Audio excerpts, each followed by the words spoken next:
Tackleberry Bees, aka Bug Nation Infestation, Wicked Wednesday, man. Y'all know what it is, man. I got my boy up in here, Life and Bam Rouge. I got, oh my God, this dude here, man. I'm gonna hide your name. AKA, he say he wants to be the Bug Slayer. That sounds suspect. This Question dude mark. You crazy. ain't This slaying me, dude homeboy. talking. I'm the Slayer. You know what I'm saying? We got Seifu Lanzetta, aka Seifu Lanzetta. He let him go. He's a good bro. Yeah. Brokeback Mountain edition. Hey, I got my boy up in here, Eddie Quest. You know what I'm Eddie saying? Quist, man. I'm Eddie Quist, man. Quest. I don't give a damn. If you don't know, you know, goddamn. He's got a white exterior, but he's blacker than Lanzetta inside. That's my dog. Bug, Man, you what ain't y'all got no going sound on coming tonight, out, man? bro. Huh? Say it again. Say it again. No MJ. sound. You don't got no sound from me? Yeah, I ain't hear nothing you just said. That's probably because his antennas in the way. That's fucked up. That's a good one, bro. Hey, man, shout out to What's Philly happening with Slow. y'all though? My boy Big Fish, Little Boat, Me the People, man. Who else came up in this joint earlier today? Guns Don't Argue. Howard J, he was first to tap in today, man. You know what I'm saying? Shout out to everybody out there in the chat, man. Y'all seen that title, so y'all know it's finna go ham tonight. Y'all know it's finna go ham tonight. MJ got problems over there. Life in Baton Rouge. He's in Baton Rouge, Louisiana. He's in that Raggedy Rouge, so you know he finna have internet problems. AT&T don't work on computers. But anyway, I digress. Hey, man, but y'all seen that title, so y'all know it's finna get hectic, y'all. Y'all know anybody got them kids, man. Y'all already know what it is, man. Y'all know what it is. We finna talk about kids tonight, cause I swear, man, my daughter hit me with a audible last night. You know how you got down there, coach done said it. Coach done said it, man. You know what I'm saying? And the play is the play, and I tell snap the ball, and that girl threw an audible on me. She changed the play last night. Man, we bringing in my boy, Odin Armory, a.k.a. Mr. Flipster. He played just like his thumb stock. And don't ask where to put that thumb if he don't got that thumb stock on the side. Because he wants you to put that thumb somewhere else. So I advise y'all to buy his slide to keep that thumb from somewhere you don't want it brown and a lot of oil on it. You know what I'm saying? Or something. You know what I'm saying? What's up, Carl? I'm fucking with you. What's up, dog? Man, look, bro. See, Carl, you got kids. You got kids. I got kids. 3 kids. 3 kids. I got 3. I got 3. That's mine, and I got 4 that ain't. You know what I'm saying? So, you know what I'm saying? But I raised them, so they mine until, you know, I got to beat them up or something. You know what I'm talking about? You know what I'm saying? I digress. But, man, look out. Wild Williams up in here. Y'all shout out to my boy right here, Wild Williams. Y'all, if y'all don't know, y'all go back and look at Wicked Wednesdays. He's a legend, and y'all gonna respect my boy. Say, man, if they'd have sent me to Tracy, I was coming to Oakland to holler at you, bro. Say, what we got here? look. Say, man, I'm gonna let you read that. Say, Jay Howell be on that bud. You know, there's some light skin problem. But say you got grown kids like I got grown kids. So you know what I'm saying? You know how it go. You know, bro. Let me tap. Hey, I'm gonna tap right back in, bro. I'm gonna tap right back in. All right. Eddie, he don't got kids, but he don't took care of enough of you black. If you black from the North Dallas to the Oak Cliff area, he took care of your kids. Yeah. I didn't took care. You know what? No, for real though, Bug. I done took care of a lot of kids that wasn't mine, bro. Just like on some. But guess what? And I'm gonna tell you, majority. I'm 45 years old. All these women had kids that, you know, they were mostly girls. I watched them grow up. I always had good relationships. I always tried my best to, you know, to be that man without being that man, you know. Already. But let me tell you something. These kids these days, they a different breed, bro. They a different breed, bro. I don't got none, but I pay attention. And let me tell you something. Shit, I want to shoot one of these damn kids. Goddamn, God damn, bro, we was bad when we was young. We was bad. We broke windows, but we went to the creek. We was creative. We built fucking bikes and goddamn tree houses and scooters and goddamn me went to the creek and goddamn everything else. These kids want to kill people. Hey man, we just want to fight. They Big Fish said he was trying to say shout out to the Dallas John B. They call you John B, bro. Bitch. Hey, I'm telling you that. Have your jokes together because their comment section is off the chart. Oh, boy, you know I didn't heard everything. That's why I was happy that you came through because he alive with y'all. I done heard every motherfucking thing when it comes. Guess what my woman called me? My woman called me, and look here, I thought I done heard everything. 45 years of racist shit growing up in the hood, right? Right. My woman called me a colonizer, bro. Oh, colonizer. My colonizer. That's what she called. That's what she say, bro. She say my colonizer. Oh man. But yeah, the kids though, man, it's just discipline, bro. Hey, coming to the stage, y'all. Bro. Coming to the stage is Slap. Let me let y'all see his name. His name is Slap the. Hold on, it's 8 minutes. Slap the shit out them kids. How you doing? Slap the shit out them kids. What's going on, Playboy? You know what I say? Fuck them kids. Ooh. Whoa, tell me why you say fuck them kids. You got to elaborate. Let the people know. I know, man. You had this conversation. That's all I can say. These little motherfuckers bad as shit, man. These some new breed kids. You know, these kids, you know, back in the days with us, I mean, you know, we got the shit slapped out of us. You know what I'm saying? And we knew how to act. Oh, yeah. These little motherfuckers nowadays, shit, boy, these motherfuckers don't know how to act right because ain't nobody slapping the shit out of them, you know. So I think everybody should just get together there. You know, when you walk down the street, you see a little motherfucking kids slap the shit out of them. Slap the shit out of them. Fuck them kids. Bug Nation does not condone violence on kids. Slap them kids. Bug Nation if you see my kids in the street, I want you to beat the fuck out them too. So why you want us to beat them, bro? Because why you want them to beat the kids? Little motherfuckers, man. So okay, yeah, you raising children the best you know how, right? And these little people come up and they're taking, and then they get to be adults, and then they think they're entitled for some reason because you've treated them better than you got treated as a child. Oh, speak on it. And so, speak on it. You know, then they get to this point that they think that they can just talk to you any kind of way, and that's when that ass whooping comes along, and that's when you really want to kill them. Boy. But y'all saying some harsh words going on here, man. That's some man right there, boy. But you know, I did want to say this. Them women over in the hood that get with Eddie, as soon as they get with him, their credit goes up 150 points. Oh, you got jokes, huh? Okay. You sure right. Goddamn it. Let me zero in on this mother. Let me goddamn turn my goddamn IR on so I can see clear. Yeah, hey, we got a fucking comedian. Hey, look, listen What's to me. Up? No, bro, no morals or no values. What it boils down to with these fucking children, no morals, no values, and you can't teach it to them because the bitch ass internet tell them otherwise. Oh, bro. Oh my God. I was talking to, I think that was you. Was that you, Baton Rouge? I was in the truck. And I don't know, I was talking to somebody. It was Maurice. It was Maurice. These kids follow now. They don't believe in critical thinking. And these adults, bro, I think this is the dumbest generation that I ever seen in my life, bro. Like, oh, definitely, bro. Critical thinking and oh my God, bro, like, I don't even know what avenue I want to go. It's so much I want to go. Like, I got a pile where I want to go. I need to organize this, bro, because there's so many rabbit holes I want to go down, dog. Bro, it's crazy. It's crazy. Look what my boy Me the People say, man. He said he need the range of, man, you can't scare these kids. They got switches.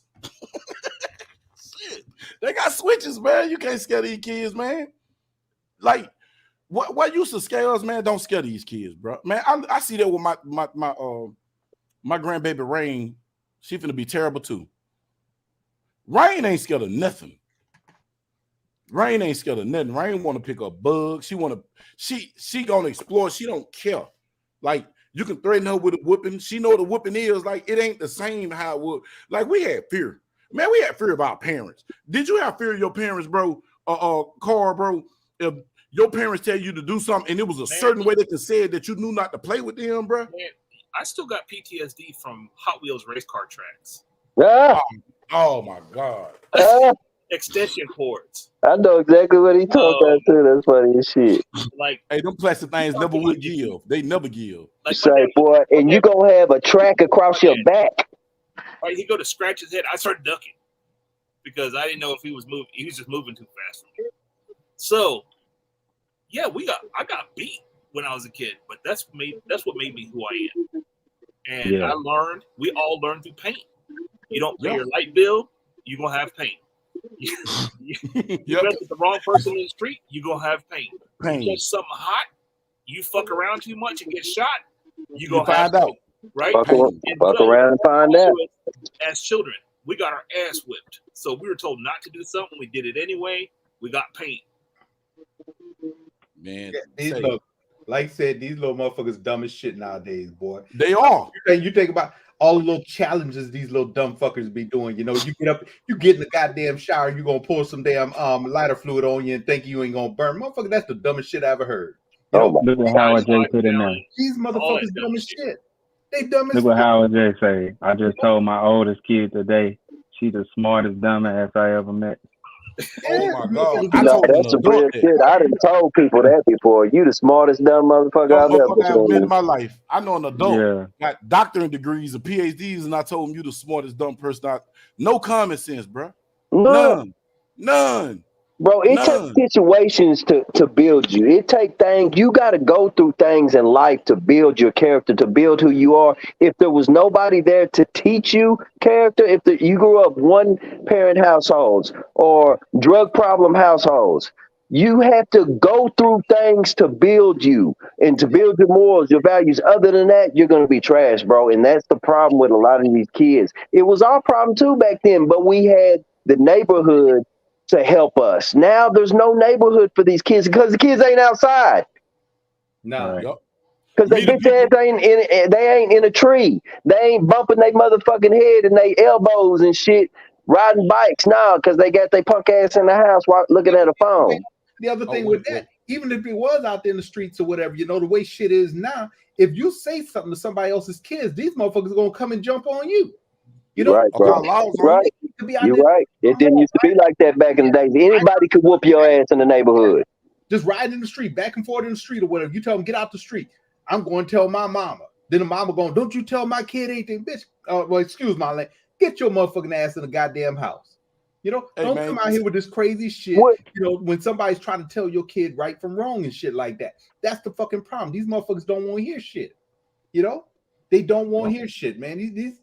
The shit is fucking crazy. Like I said, back then, parents gave a shit about their kids, you know, and wanted their kids to come up the right way and shit, you know, which we all care about our kids, you know. But at some point, you get these new parents and these new kids, you know, or these new kid parents who are raising kids. That's what we might as well call them, you know, because these motherfuckers still, they wasn't even fucking raised. You know, they wasn't raised right. Hell no, shit. Half of their ass was made and goddamn within the heat of the moment full of goddamn liquor and weed and whack. Goddamn, they got a lot of these goddamn brains fucked up in these kids now because it's just how they was conceived. Shit, they were made behind the club. In the goddamn back seat. Yeah. Shit. Say, Tank said it though. People are scared of their own kids, bro. Like, I'm finna give well, I wish a motherfucker would, boy. Yeah. Hey, I'm scared of what I'm gonna do to him. Exactly. Say, know what I be having to catch myself. I be like, boy, man, you got these beautiful little granddaughters, and you still got this 7-year-old baby girl. You got to be here, man. I be like, oh, sometimes I be want to throw it away. Man, I'm gonna tell you, I'm gonna play an audible my daughter pulled on me last night. So I called my daughter. I'm coming in last night, child, for feed. So I called my daughter by 10. I was like, say, you gonna be able to pick me up? Because got 2 cars in the shop. You know what I'm saying? So I'm like, say, man, you're going to be able to pick me up from work. I don't want to catch an Uber. Like, you'll meet me. Okay. I said, I'll be there about 1:30, but I made it there like 2. I get to work. I look. We come around. So we done drove around the parking lot, went to the back, unload the truck, come back to the front. I'm like, damn, my daughter ain't out here. I hit the horn. 2 something. No answer.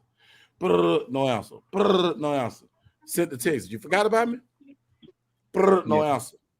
Yeah. I look at my phone, 2:34. you put empathize with you forgot about me on from the old iPhone.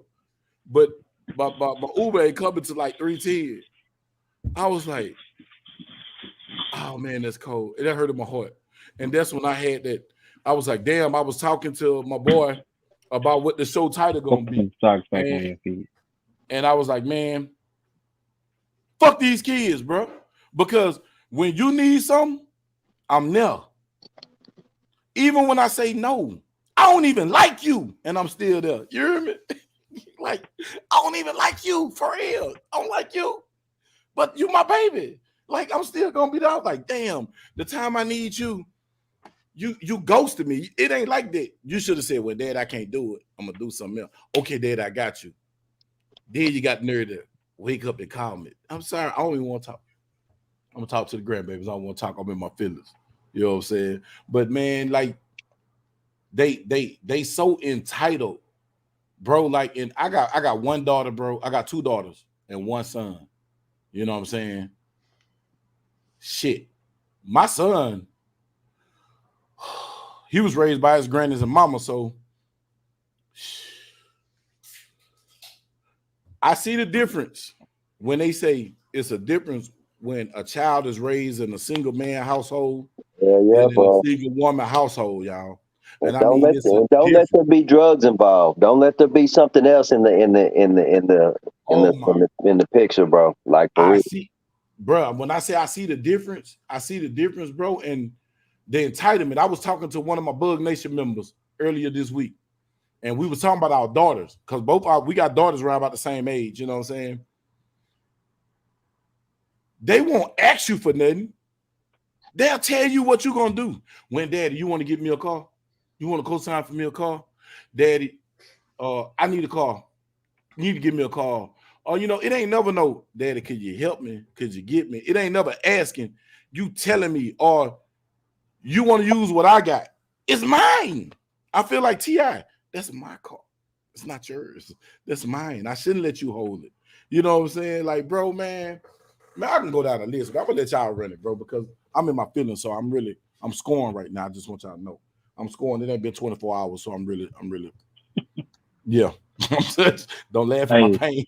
Don't laugh at my pain. Man, speaking of PTSD, bro, I could be up in here asleep right now, bro, and my pops come walk through the door and say something to me, bro. I'm gonna jump up out of my sleep like I done missed the school bus, bro.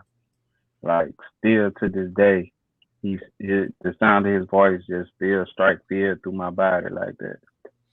Yep, but see, that's respect, though. Yep, that's respect. That's respect. Yeah, that's more respect than fear, bro. That's more respect than fear. It's more respect than fear. It's fear, but it's more respect. Yeah, definitely. But you're supposed to feel your father. That's what a proper man is supposed to do. You're supposed to fear your father, bro. That's what you're supposed to do. They don't these fucking days.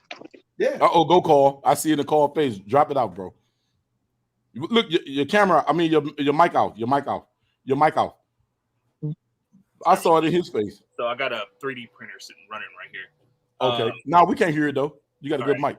So the problem is when we were raised, when my dad was raised, you walked into a room and you addressed the elders every time.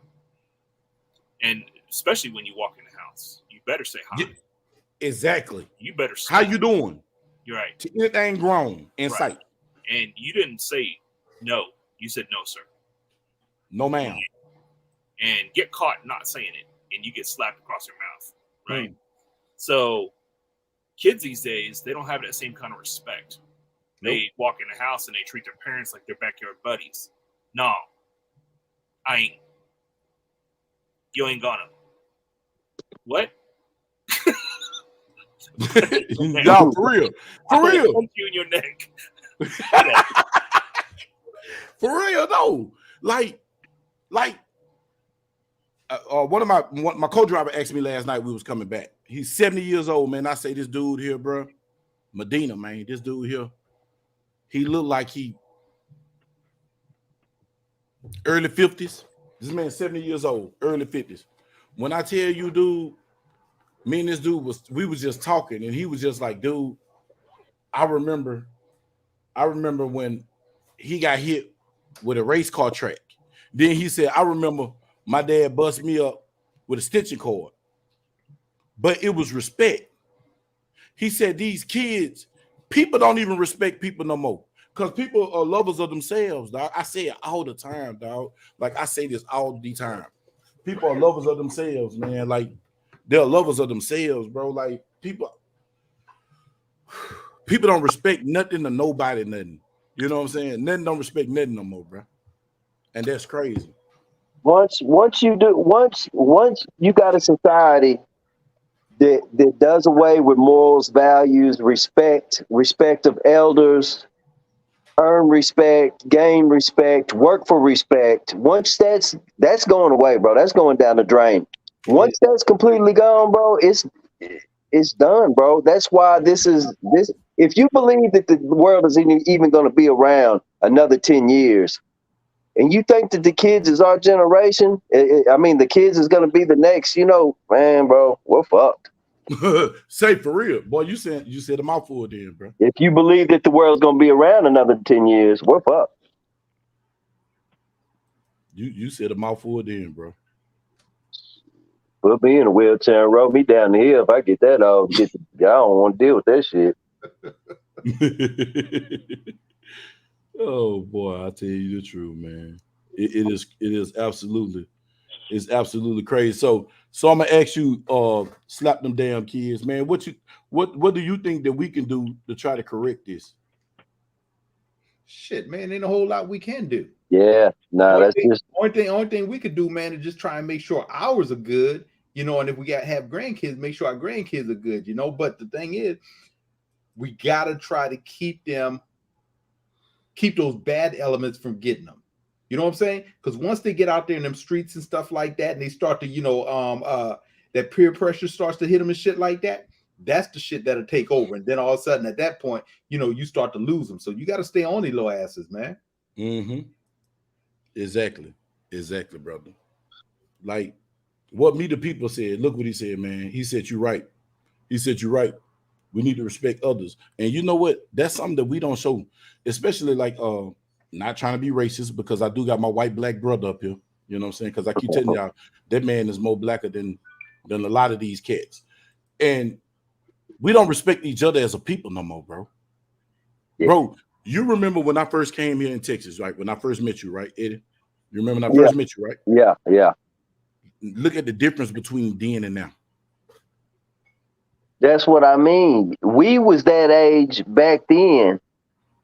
Even though we was wild as fuck, bro, there was still honorable. It was tainted a little bit, but there was still some morals and values, bro. There was still some respect to things, even to just things in general these days. There's no respect for nothing, bro. If it's an ulterior motive to everything, a lot of people do, and especially with kids these days, because their main goal is to get, goddamn, and don't want to put nothing back in.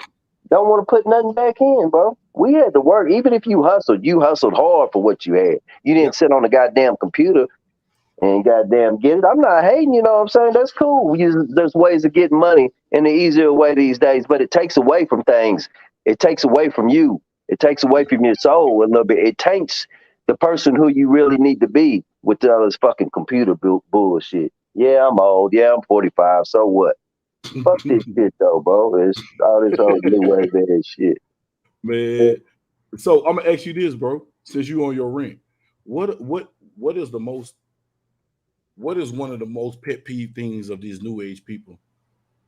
Kids. Respect. The biggest thing is respect, bro. Respect. That's the simplest respect. The simplest respect, bro. That's all, man. It's not here no more, and that's the biggest thing. It don't take much, bro, to say excuse me.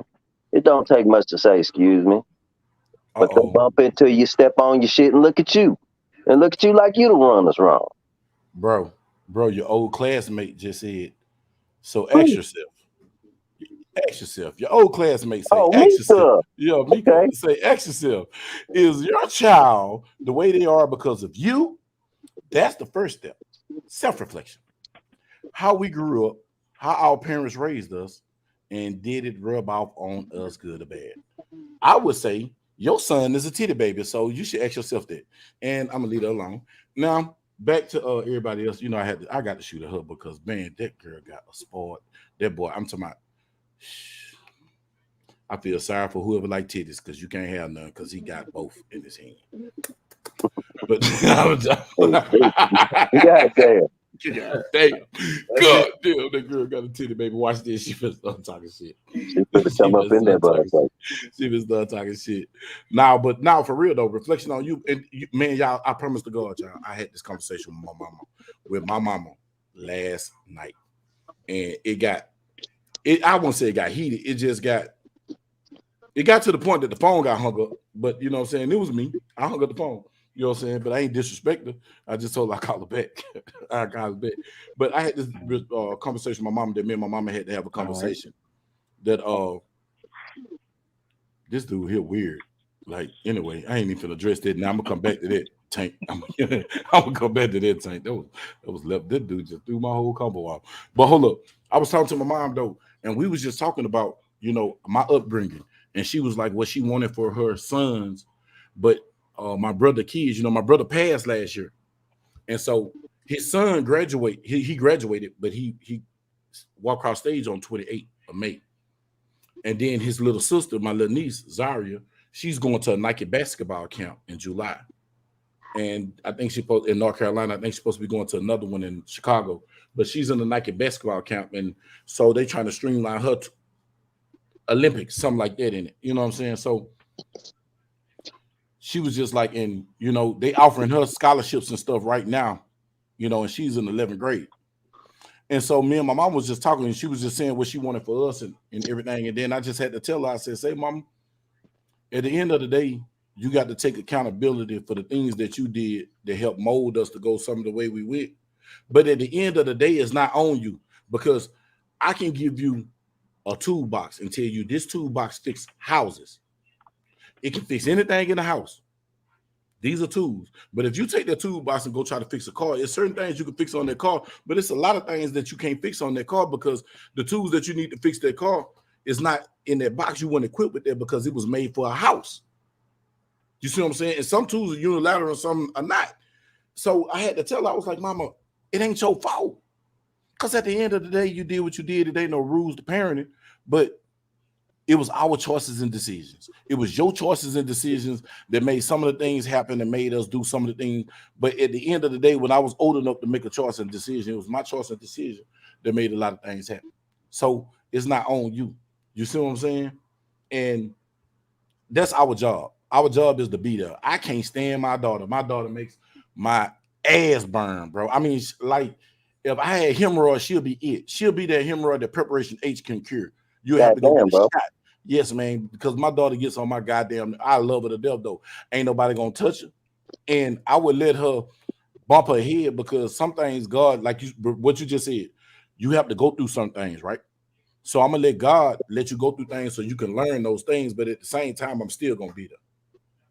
You know what I'm saying? And I'm gonna pray to this dude who said Tux. Yeah.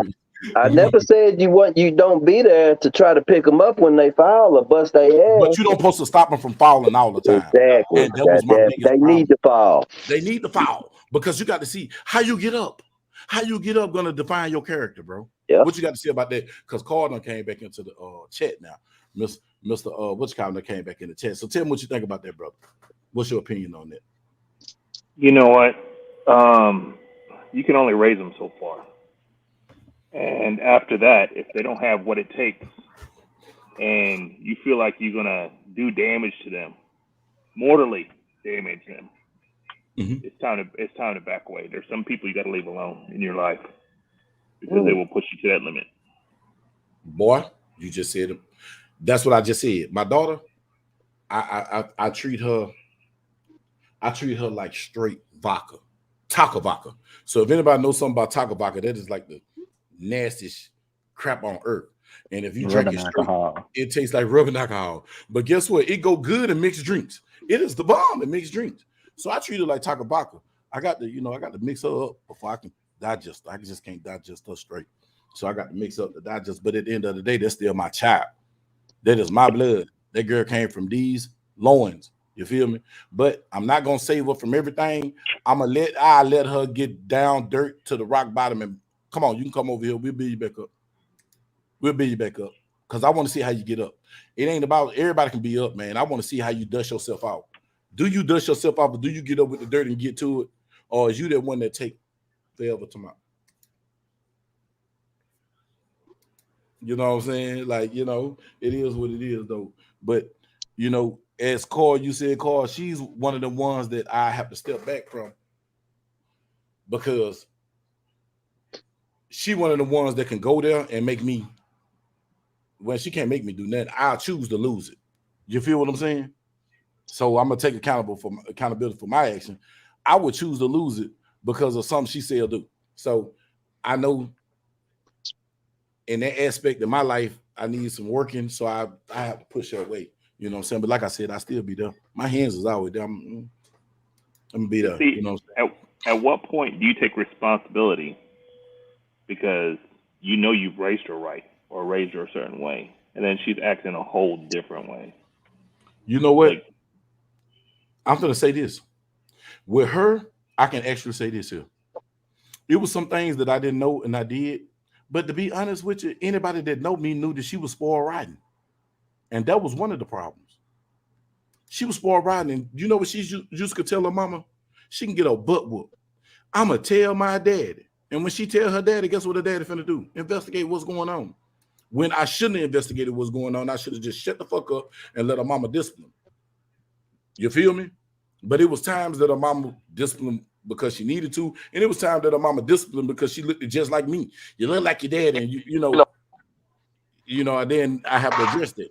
Well, that's a reason to beat anybody. See what I'm saying, man? Tough crowd. Now you see this Eddie. You see this Eddie Kane? Tough crowd, man. Tough crowd. But now, man, like, that's just one of them things, though, and she's just rebellious. That's her biggest problem, y'all. She rebellious. She just rebellious. You know what I'm saying? So she get off on rebelling because she know it's gonna piss me off. And I look at her and see the most she try to make me mad. So I don't really get as mad as I used to.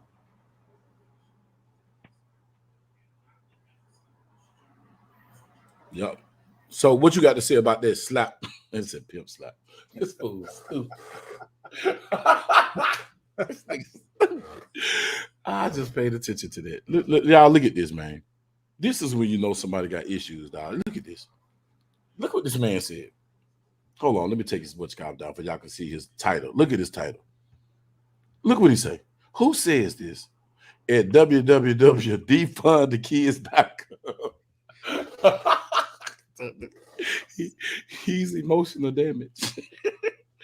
What you got to say about that, bro? Nah, man. I mean, like I said, I with these kids, man. I mean, we do our best as a parent. Well, some of us do our best as a parent, to raise them, try to give them more than what we had, Mm-hmm. And you hope that what you're doing is going to take in, put them in the right direction. But sometimes, giving too much will send their asses in the wrong direction. Because then they start to think that you're supposed to give, that is your job to give, when in reality it's not. It's not. Yep. Our job is just, to get them through those first 18 years or whatever. And then after that, it's on you. It's your life.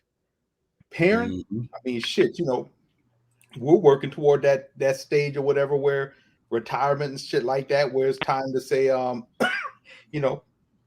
we ain't doing shit after that, If right. We don't want to be bothered with grandkids, we don't have to be bothered with grandkids. If we don't want to be bothered with the kids, we don't have to be bothered with them either, But our job is to just, like I said, for the first 18 years, to make sure we put them on the right track, tell them everything they need, give them the tools that will be needed to survive out here in this world. And a lot of us, we didn't get that shit growing up, this shit that we learned over time. And, there's no book on how to be a parent. you know, or no real book on how to be a parent. You know, we learn this shit as we go. Exactly. I got something to say about that. Go ahead, brother. So, my dad told me as a small child, and he reiterated this all the way up until my early adult years. He says, "Son, life owes you nothing. I am responsible for putting a shelter over your head, for putting clothes on your back, and putting food in your mouth, and making you go to school. That's it. You do anything outside of that, that's your ass." He goes, "Either I'm going to get it, or life is going to get it. But life owes you nothing but a swift kicking ass, and that's exactly what it'll give you." And he was dead right.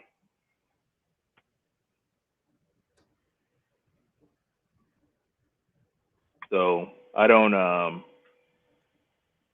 I think we spoil children, trying to give them more than we had, and that in culmination with what they're being exposed to, and in general, as a society, we're just on a decline. We're on a major decline.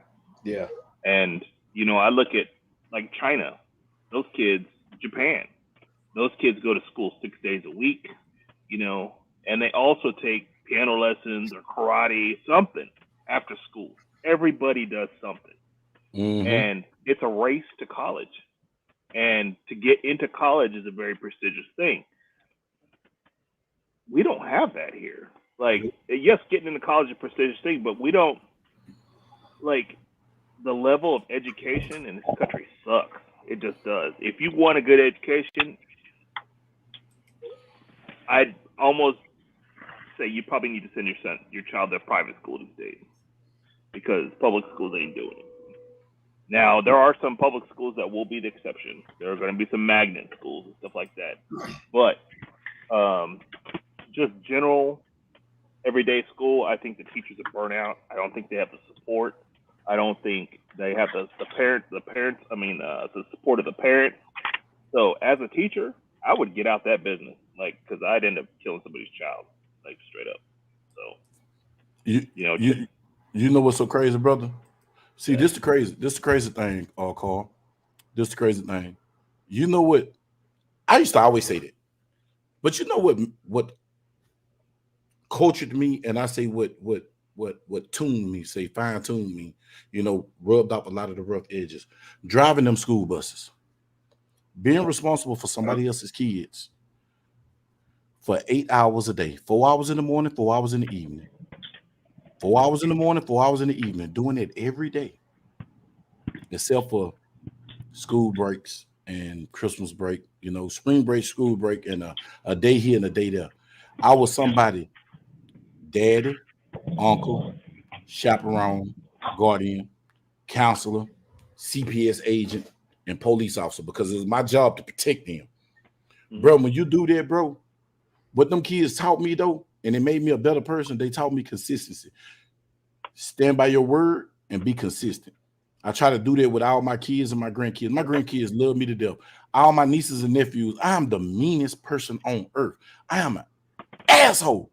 But you know what? All my nieces and nephews, they love me to death because I'm consistent. I'm a consistent asshole, but if I go off for a reason. I'm not nitpicking or finding some little gay reason to say something to you. If you mess up, you mess up. If you mess up real bad, I'm gonna talk to you first. And then if you get ignorant, then I'm a loser. You know what I'm saying? And like my daughter get mad at me now because she told me this the other day. She said, "Daddy, I don't like this new soft grandpa. What that hard daddy I had to be militant because y'all was some badass kids. I couldn't play with y'all.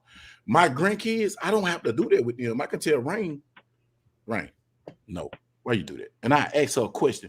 Just by me asking her questions, I get the same result that I had with telling my daughter when they was growing up. Sit y'all motherfucking ass down. That's what I had to say to them to get their attention. I don't have to do that with them, so I can be softer to get my point across. With them, I couldn't be soft. I had to be hard because I was a hard person back then. You see what I'm saying? Because that's what I portrayed to them. So a lot of that was me. I own it. You know what I'm saying? But a lot of that is them too, because what they say, when you turn 12, the sins of the child become their own. Before then, the sins is on the mother and the father. So you carry your kids' sins until they get the ability to know right from wrong. you know right from wrong, man. You make a choice in the decision. You make a choice in the decision. My job is to give you the right tools, the best tools on earth to make that choice in that decision. You know what I'm saying? To make the best decisions with what life throws at you.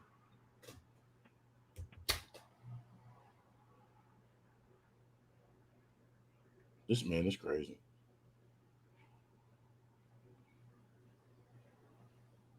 Yeah, but you know what I'm saying? Like that's one that's my preview, you know what I'm saying? And you know, call me and you talk, me and this fool right here, the pimp slap. You know what I'm saying? We talk because we all got grown kids, bro.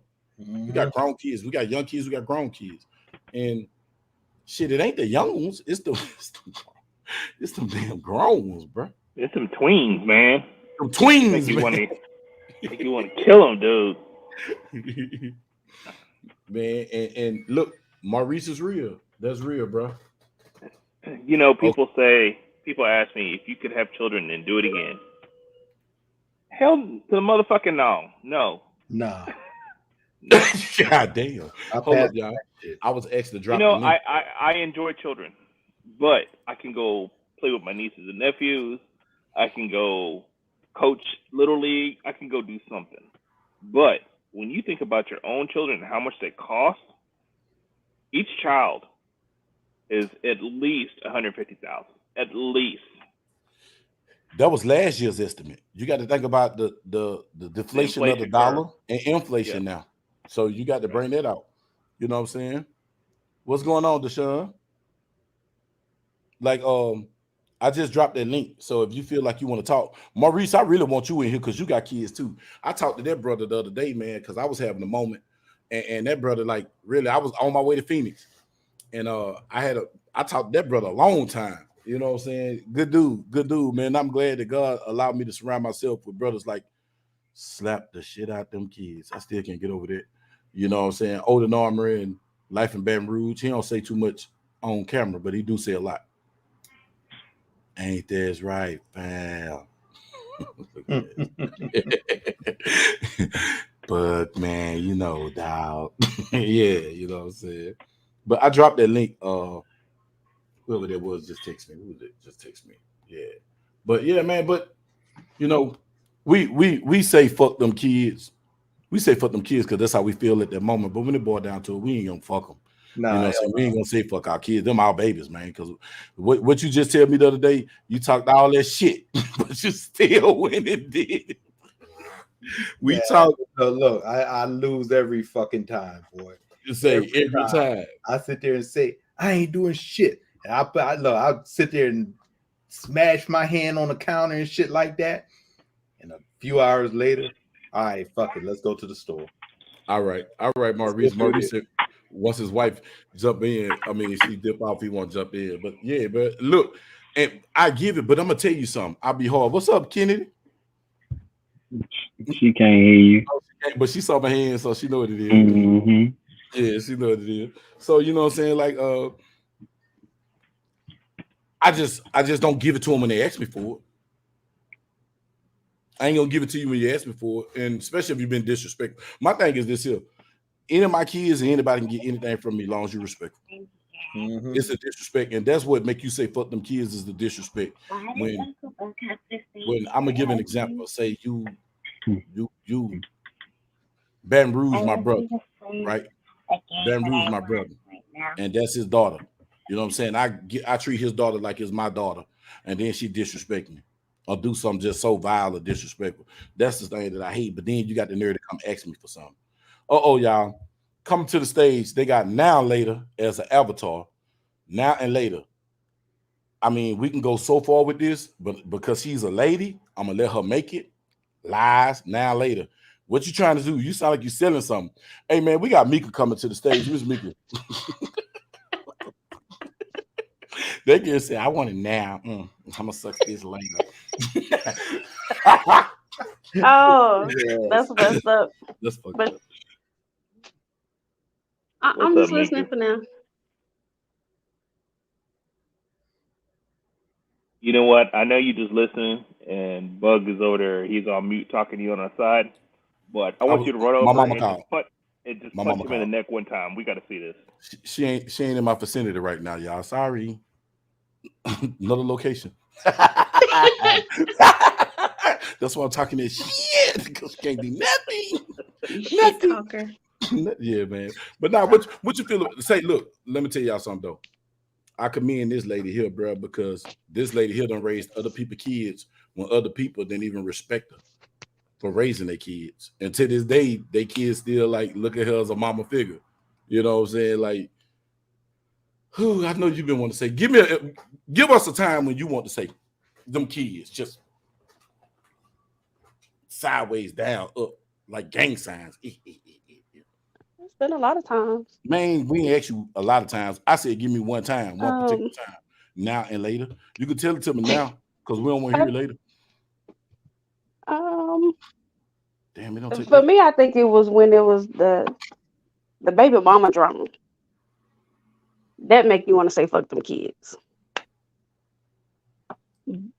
But I didn't, because I knew the kids were more important than the actual drama. Yeah, that's real, Mauricio. So, you don't have to be. It's not the kids' fault. Mm-hmm. Kids didn't ask to be here. We make fucked up choices of who we decide to lay down with and who we accidentally have kids with, or maybe on purpose.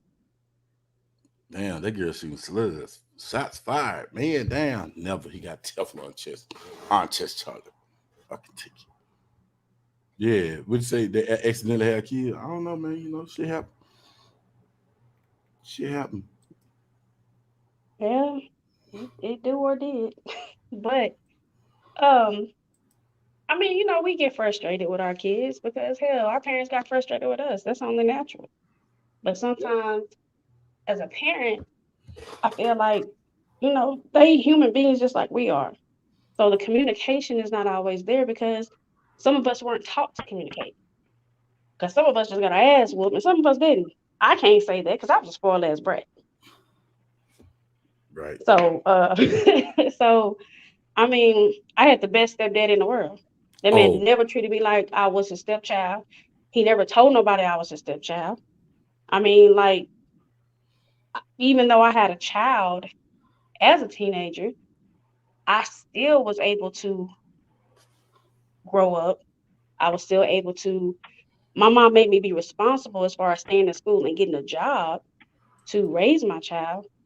But it's a lot of hardships that I didn't go through that other people did. And your hardships as a child sometimes can mold the way you are as an adult. Mm-hmm. So even if kids that had parents have money, some of them kids are the most fucked up kids. They the worst ones. Yeah. Them rich ones. They don't understand what loyalty is. They don't know what respect is. And they feel like, they so overprivileged when somebody tell them no, they go above and beyond to show you different. Yep. Sometimes I be like, fuck them kids and them grandkids. But then I come back to my senses. I be like, okay, I'm back. What we got to do? Because at the end of the day, if you're my child, whether I birth you or not, we family. So it's my job to be there for you and teach you how to be there for your kids, or teach you show you how to do better than what I did with you, with your kids. Let us find out Mika dropping jewels. Are you drunk? Have you been drinking? Have you been smoking the green leafy stuff? Mika, so let's do this. Let's do some role playing. Go ahead then. That boy freaky. Crazy. So Mika, let's say kid wants the latest Gucci shoes. You look at them shoes, they $1,500. That'll be her son. And he want a Louis backpack. Louis backpacks, $3,500. And it's all because he want to impress his friends at school, right? And that's all he knows is watching videos and trying to floss and impress everybody else, right? But he says, you're going to buy this for me. What do you do? So real talk, real shit. I'm finna tell you the real. Listen, I'm finna say, lay it out. don't bullshit. Keep it real. Was not. Let me tell you something. Because of the job I had at the time, I had the money, but I was actually not making sound decisions. And when you're juggling between what your child wants versus what an adult wants, it becomes a struggle. So one year, probably his 9th grade year, 9th or 10th, at that time, everybody was going to Big T. Everybody getting Gucci or no, Coogee. It's Coogee down. Shorts, shirt, get your Nikes on. And I made a decision because as a parent, I was like, you know what? I'm going to go get this shit. Because that's what he asked for. And it was a couple of years before that I felt bad because he wasn't one of the kids that could start out with something new. And all kids, all of us growing up, you felt some type of way when you couldn't go to school with new. Some kids didn't give a fuck. They knew how to maneuver around it. Right. And I made the decision to give him what he wanted because there were other times that I wasn't able to. Okay. And again, those were my decisions. So It wasn't that bad where it was disrespectful. It was really like a whole conversation. And he was like, Mama, last year and the year before that, I didn't go to school with no new shoes. I didn't go to school with new clothes. I had to wait.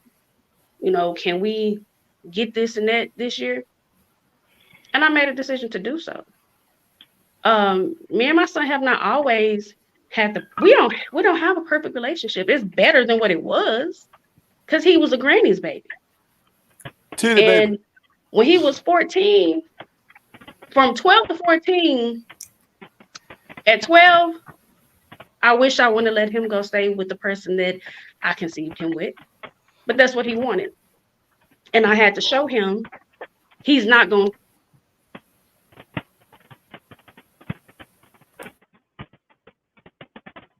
And he didn't. And then 14, I got the, on New Year's, we were going to church.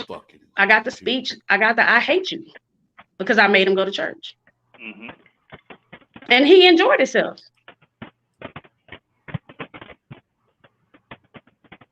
Oh, damn. What happened? I don't know, man. Did she drop out? I think she dropped out, so she'll come back. That link should be down. I'm going to drop it again.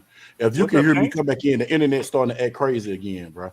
I notice it do it every time I put the headphones on and talk through the mic because I just updated my computer before I even started. Check this out. Oh, it didn't update. That was the problem. I should have did this yesterday. I mean, my youngest, he 8. I keep him high stat. You know what I'm saying? Like he gonna have to fly shit. Especially out here. Mm-hmm. He ain't gonna go to school with no Buster Browns on. Yeah, you got to though, because them other kids are horrible. I tell it school different. Yeah. Yes. South Lake Carroll, you can't be. That's what I'm competing with. You can't be no biracial kid and come now. Yeah, man, Uncle Ben. Mika, if you can hear me, if you ain't got knocked off, you probably got a call. Come back in. What's going on, Ben? What's going on, Uncle Ben? And so, man, look, y'all, we got Dennis Rodman, little sister, Amisha, aka Tank, just stepped in the building. What's good? You thought I was gonna let that go? You gonna tell me I got to hide behind the curtain? You think I'm gonna let that go? What you be doing behind that shower curtain over there? Oh man, don't do nothing behind the shower curtain. Man, you know what I'm saying? Look at my boy Maurice, but sometimes they ass need to be out there with them. Say, real talk, Maurice. Real talk, Maurice, man. Ben, who? Okay, Mika, you back? Can you hear us? Yeah. You good? Yep, man, I don't know. You good? Did I kick you out, or what happened? Or that was you? I don't know what happened. It just jumped off and said it was an issue with StreamYard.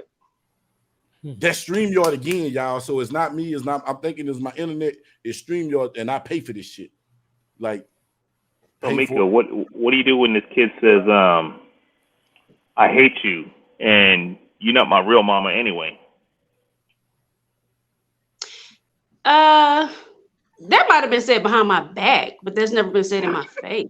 It's been said in my face. You ain't my daddy. Yeah, so I like, that. I got the I hate you from my son at that moment because I wasn't allowing him to do what he wanted to do. Right. And it hurt my feelings, but I couldn't let him see that it hurt my feelings. And we took our ass to church. And like I said, he actually enjoyed himself and he apologized. But the I hate you, you not my real mama, I'm sure that's probably been said. I don't doubt it. But at the end of the day, my mom and dad used to turn their back, or I used to turn that corner. I'd be like, now my mama used to tell me, tell me straight up, you could, whatever you gotta say, you better say that shit in that pillow. Right. and that was it. You better scream, you better talk trash in that pillow. I bet not hear it. That's what my mama said. Right, I bet right. not hear it. Oh God, I bet not. I tell my kids that I don't give a damn. You don't got to like me as long as you respect me. You know what I'm saying? That respect can get you hurt. That part. That'll get you hurt. Right. And my daughter is that one that that's the one that be testing me. Because the first thing I'm gonna call the police. Yeah, shit, number 911, go ahead and dial that shit. So what do you do? Now, go ahead, Mika. What do you do when it's not the spoil factor, but when your kid is trying to drive a wedge between you and your significant other, and that's your stepchild? That's when you have that sidebar conversation. You go shut that bedroom door, and you say, "Look, this is two ends against the middle game. If you can't see it, I'm telling you what it is right now. We have to be united on the front. When I say no, it is no. When you say no, it is no. If he comes and asks, or he or she comes and asks us, and one of us has already said no, that's immediate ass kicking." But I don't mean as a child. I mean as an adult. Period. Oh, trying to play the adults? Don't do it. Oh yeah, they try to play the adults in the middle with the bullshit. Because it's like that game you played. Like it's like, you know, with girls being catty, like because you mad at one of your friends, you try to get the other friend to go against that friend. So it's two against one. Yeah. Or you say something that you know is not true or it's being misconstrued. So because you're in an angry place and you've said it before, you enjoy watching other people hurt. And that's your end game. That's your goal. How do you handle that? So I had that with my oldest two. That I would literally like see them or hear them ask their mama something, and then she would shut them down, and they would literally about face and come to me in the next room and ask me like, "Nick, I just heard your mama say no. Like what the fuck did you ask?"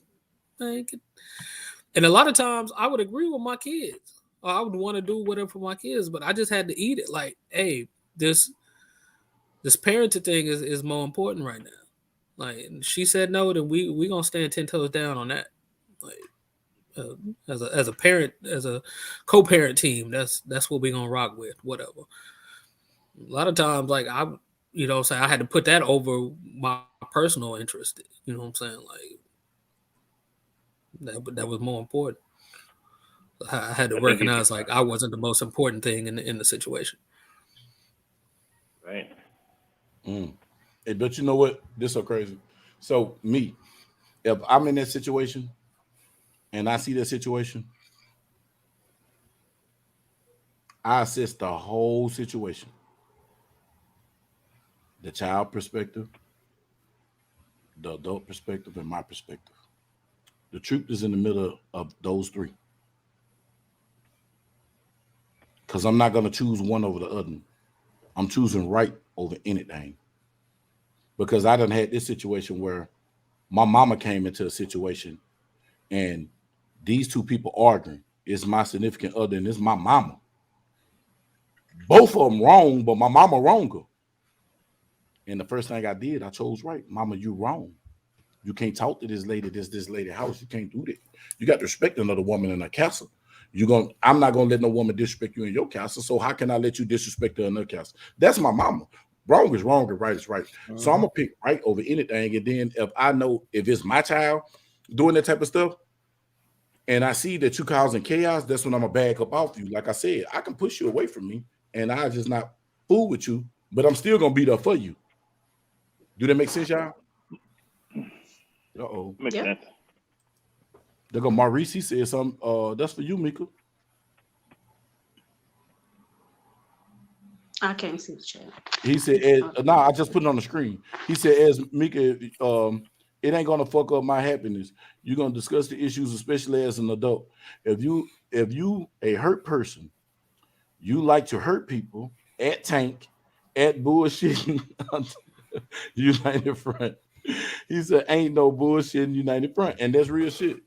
You know, like if you like hurting people, and I know you like hurting people, and I know that's part of your repertoire, whether that's my child or not, I'm taking what you say as a grain of salt anyway. I got to double check, recheck, and research the bullshit because I know you set me up for failure.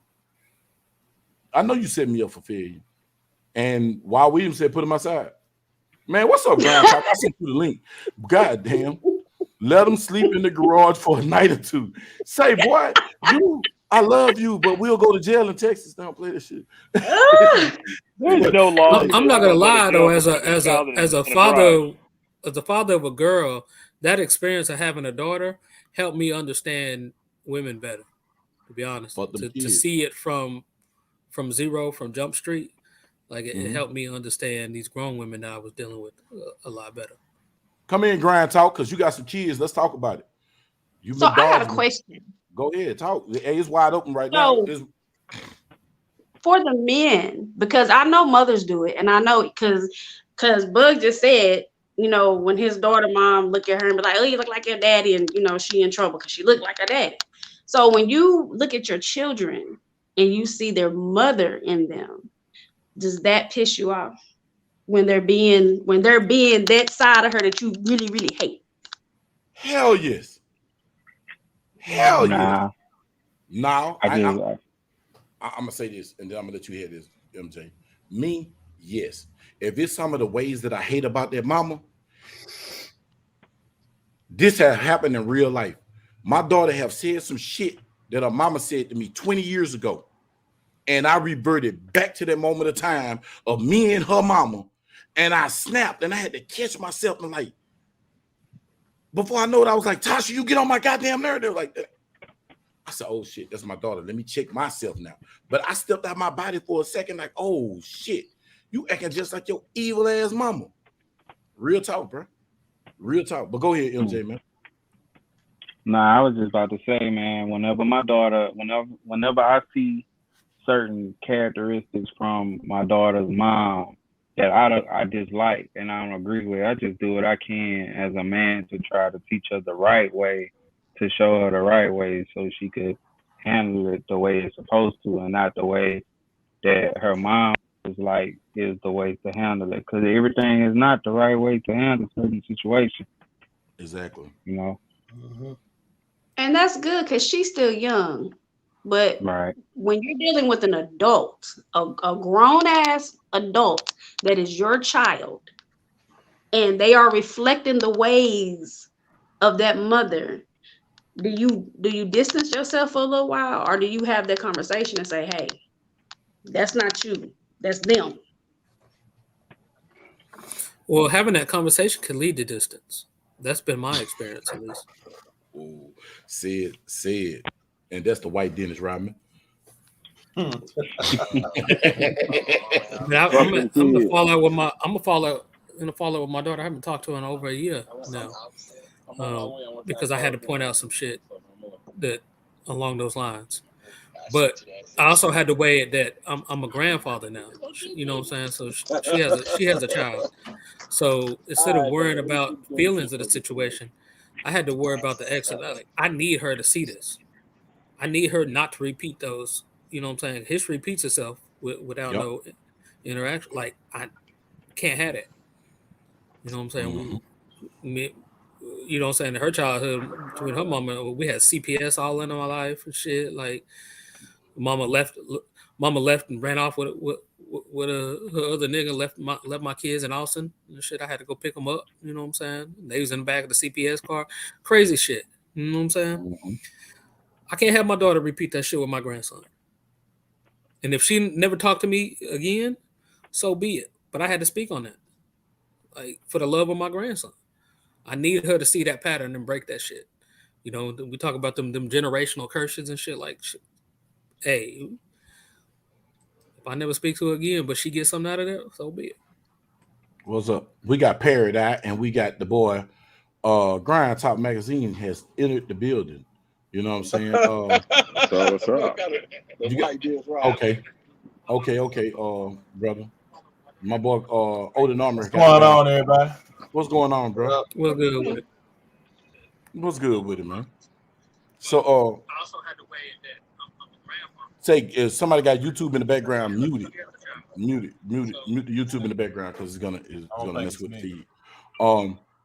Bro, I feel you on that Tank, because I'm going through that situation to a certain degree with my daughter, bro, because I love my daughter mama, you know, so I love her. I had a child with her, you know what I'm saying? But at the same time, bro, like, I love me too, and I love my peace.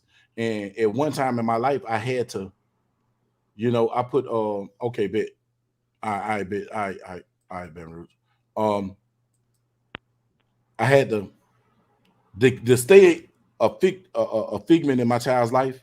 I had to endure a lot of emotional, mental, physical. Like you said, CPS, shit, police. Do you understand? I went to jail 200 and some times because my baby mama called the police on me, bro. Thank God, knock on wood, knock on this desk I'm at right now, that I still got gun license and all type of stuff, bro, because I understand it. But I did that. I injected myself in a bad situation to make sure that I have a stronghold over my child. And then as my child got grown, it was like, damn, you went through all that for nothing. But you really didn't go through it for nothing, because that child chose the behavior patterns that they did, that they doing now, that they displaying now. They chose it. And, you know, I can't stop that. That's a you. And exactly, Maurice, you see the flaw in the issue of the mother. I see that flaw, and I try to talk to my child when I seen that flaw. Hey, man, you can't do that. That's your mama did that. You can't do that. But then when they have no understanding, they don't want to hear it because, like I said, they get off on misery. So, you know, you preach to the choir, you wasting your time. You just sit back and you let me tell you something. Time healed all wounds, and time put distance. You feel me? Some things that need to be distant from you. Time is undefeated, and sometimes time be the best answer. Time and God, because you got to let God work. You got to let God work, bro. You know, it's 5%ers, you know, so we break everything down into fucking acronyms and shit. You know, time is nothing but truth I master equally. Yep. So, Paradise, how you feel about the situation? Since Mr. Maurice said using encyclopedia. He said, a Britain nigga. Say, boy, these brothers. Paradise, you there? What's up, everybody? Maurice, Tank, Grand Talk, Miss Mika, Slap. Yo. Okay. Slap that. He said, okay. Okay. I have to say, because I resonate with distance, that distance did make a great difference for me, because I had to put myself in a different environment. I think that was Bug said that, talking about going to jail a bunch of times. That was me. Yeah. That was me. Say for real. Bro, every time I turn around, I ain't go to jail until I came to Texas. Shit, I went to jail one time in Louisiana. I would get away with it. But I was going to jail for shit I didn't do. Shit I wasn't doing. To lock niggas up. Yeah. Bro, listen, that woman called and say, he hit me. Bro, you pregnant. I'm not finna touch you in Texas. If I hurt you, I'm attempting murder on the baby and you. Man, I'm not finna do. And then I like guns. I know. That's when they had just changed the law. Y'all remember they had just changed the law to where if you get a misdemeanor, domestic violence, you lose your gun rights. This was back in the 90s. I was like, oh, hell no. I love guns, man. She called the police on me. I throw my hands up in there. I go to jail 2 days for nothing. Hey, they be trying to work on you though. Man, what? Man, I remember I got a call one time. I was on the job. In my job, I had a couple of luxuries, and one of which was to test drive vehicles. And I went over there in a dealership car. Slight argument ensued. Knowing I didn't have no time much, I just kind of like dipped. And on the way out, the motorcycle cops was coming down the hill. They on 2-wheelers. I'm like, oh, all right. I'm in one of them Civic SIs, 1999. I just kind of eased on around through there. I'm incognito anyway, because this ain't the kind of car I roll in. Don't nobody see this. And I swooped on, man. I said, I was in setup. It would have been a setup. And I started realizing, you know, I don't care what gets said. It ain't gonna get no better till you get some distance. You know, because I was falling for the okie doke, you know, like, yeah, okay. And I'm like, because I had just got out of jail. You know, for some buzzes, for some stuff that's supposed to happen. But then 90 days prior, 3 months before that. You know, they filed them on bull charges and stuff. And half of it was, and then I found out what the grand scheme was. So I wouldn't be present at the child support update hearing. But it was just so happened I worked across 3 counties and I just didn't get caught up to the end. Damn, that's cold. Hey. I was in court. Everybody had to scramble because I wasn't expected to be there. I was supposed to have been in jail then. Yeah. And so that was an eye-opener. For me, but yeah, distance made a difference for me because I was beginning to become toxic, bitter. I would drive all the way home and go out in the pasture and kicking cow turds over and stuff. You know, just cause wasn't nothing else to do, man. And it was like there was some times, man, I had so much hell in me. There was a block party where I was staying in Jackson. I had another place. And I walked down the street, man, and I come through there like I had a car walking, and they open up the street. I'm like, why? You know, why ain't nobody bump into me? And they open up the street like a car came through, and I'm just walking.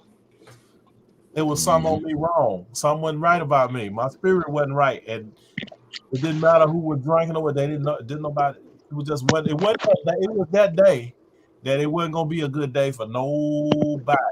But see, the Lord looked out for me, kind of kept me out of the way of that stuff. I don't know why or how. Like, he said, what? He said, wait. He said, I told y'all Paris Eye photography is the black Donald Trump. And then he said, he got Pam on him.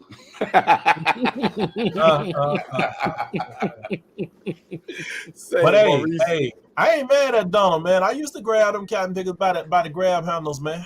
Yeah, grab them. Grab them by them. Yeah. But now, I knew, you know, I knew when and where I was selected. I very seldom made a mistake. But there's a few mistakes. If I would run for Senate, it'd be a lot it'd be a whole lot of things come up that I be done forgot. Remember Kavanaugh? They said when he was at a college frat party, you know good well that man do not remember. I was told up. He probably had Twizzlers and donuts in his mouth. You know what I'm saying? Who knows? If I ever ran for office, my first speech is, hey, whatever you hear about me is true. I did. Let's just cut that right it is right now. Yeah, I probably did that shit. I just don't remember it. Right. Man, you know?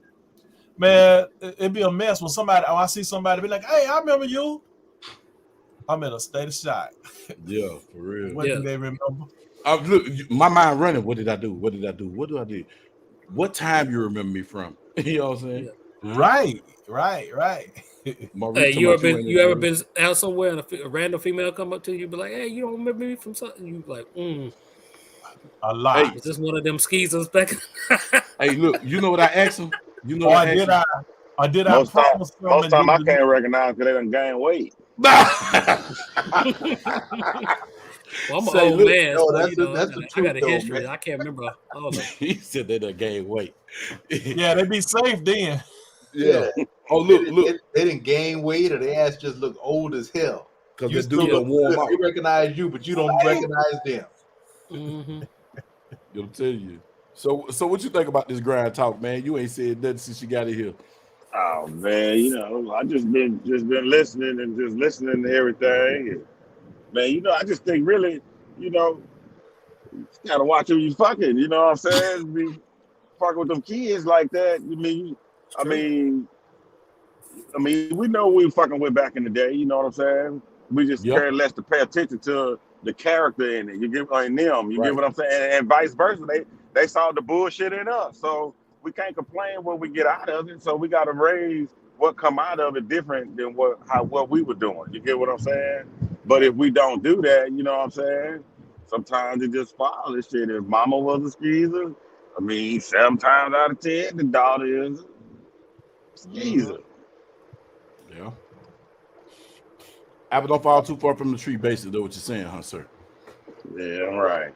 Damn right. So I just take it back from the beginning, man. We just gotta watch what we doing, who we fucking with, to date them longer. You know what I'm saying? Okay. All that kind of shit. So we try to teach our kids. Don't be rushing into. Don't be rushing to nothing. But how long you date women now before you bust some drawers down, man? You talking about like right now in my life? Yeah, right now in your life, yes, sir. Oh right. man, shit! You gotta be dating. Damn near 2-week notice in this bitch.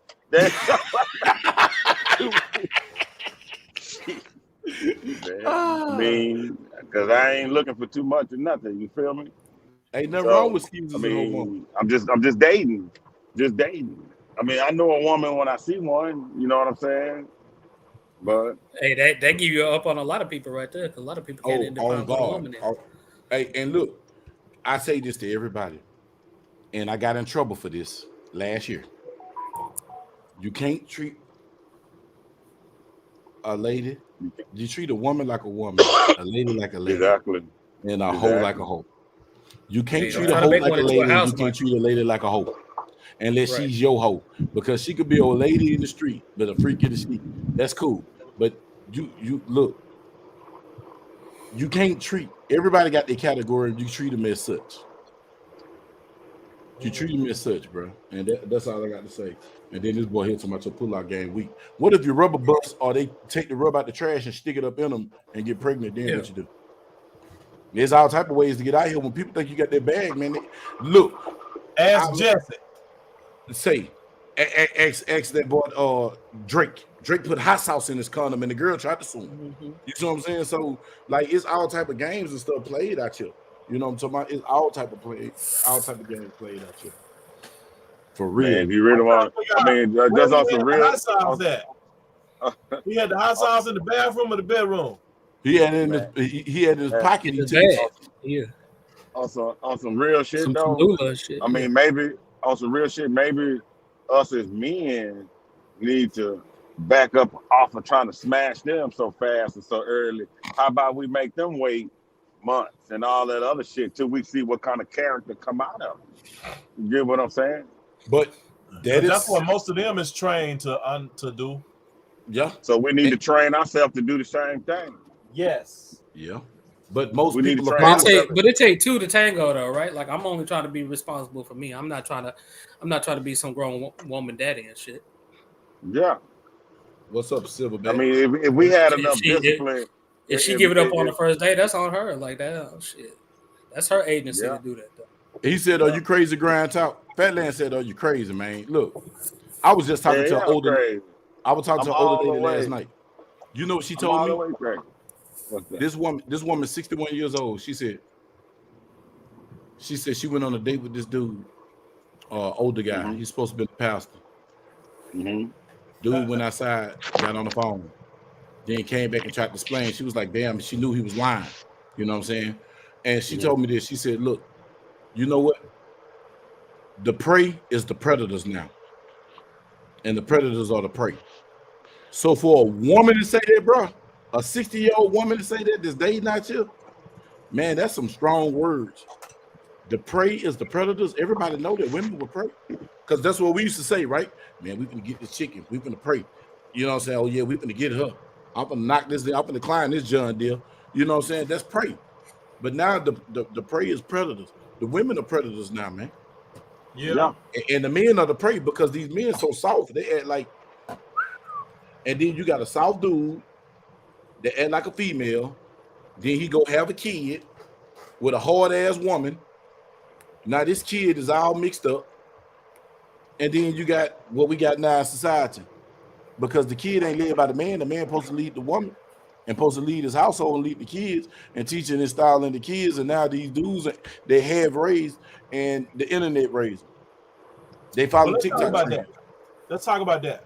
Let's you talk know, they about got that old statement that say the hand that rocks the cradle rules the world.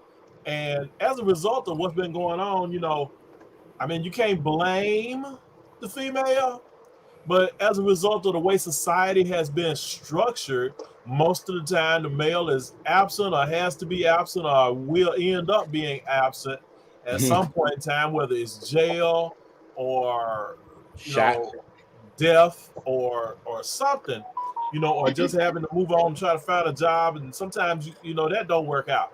But basically, when the woman is the quote unquote provider, because they are the cheaper labor, you know, we get paid when we work, but they can get a job because they'll work cheaper.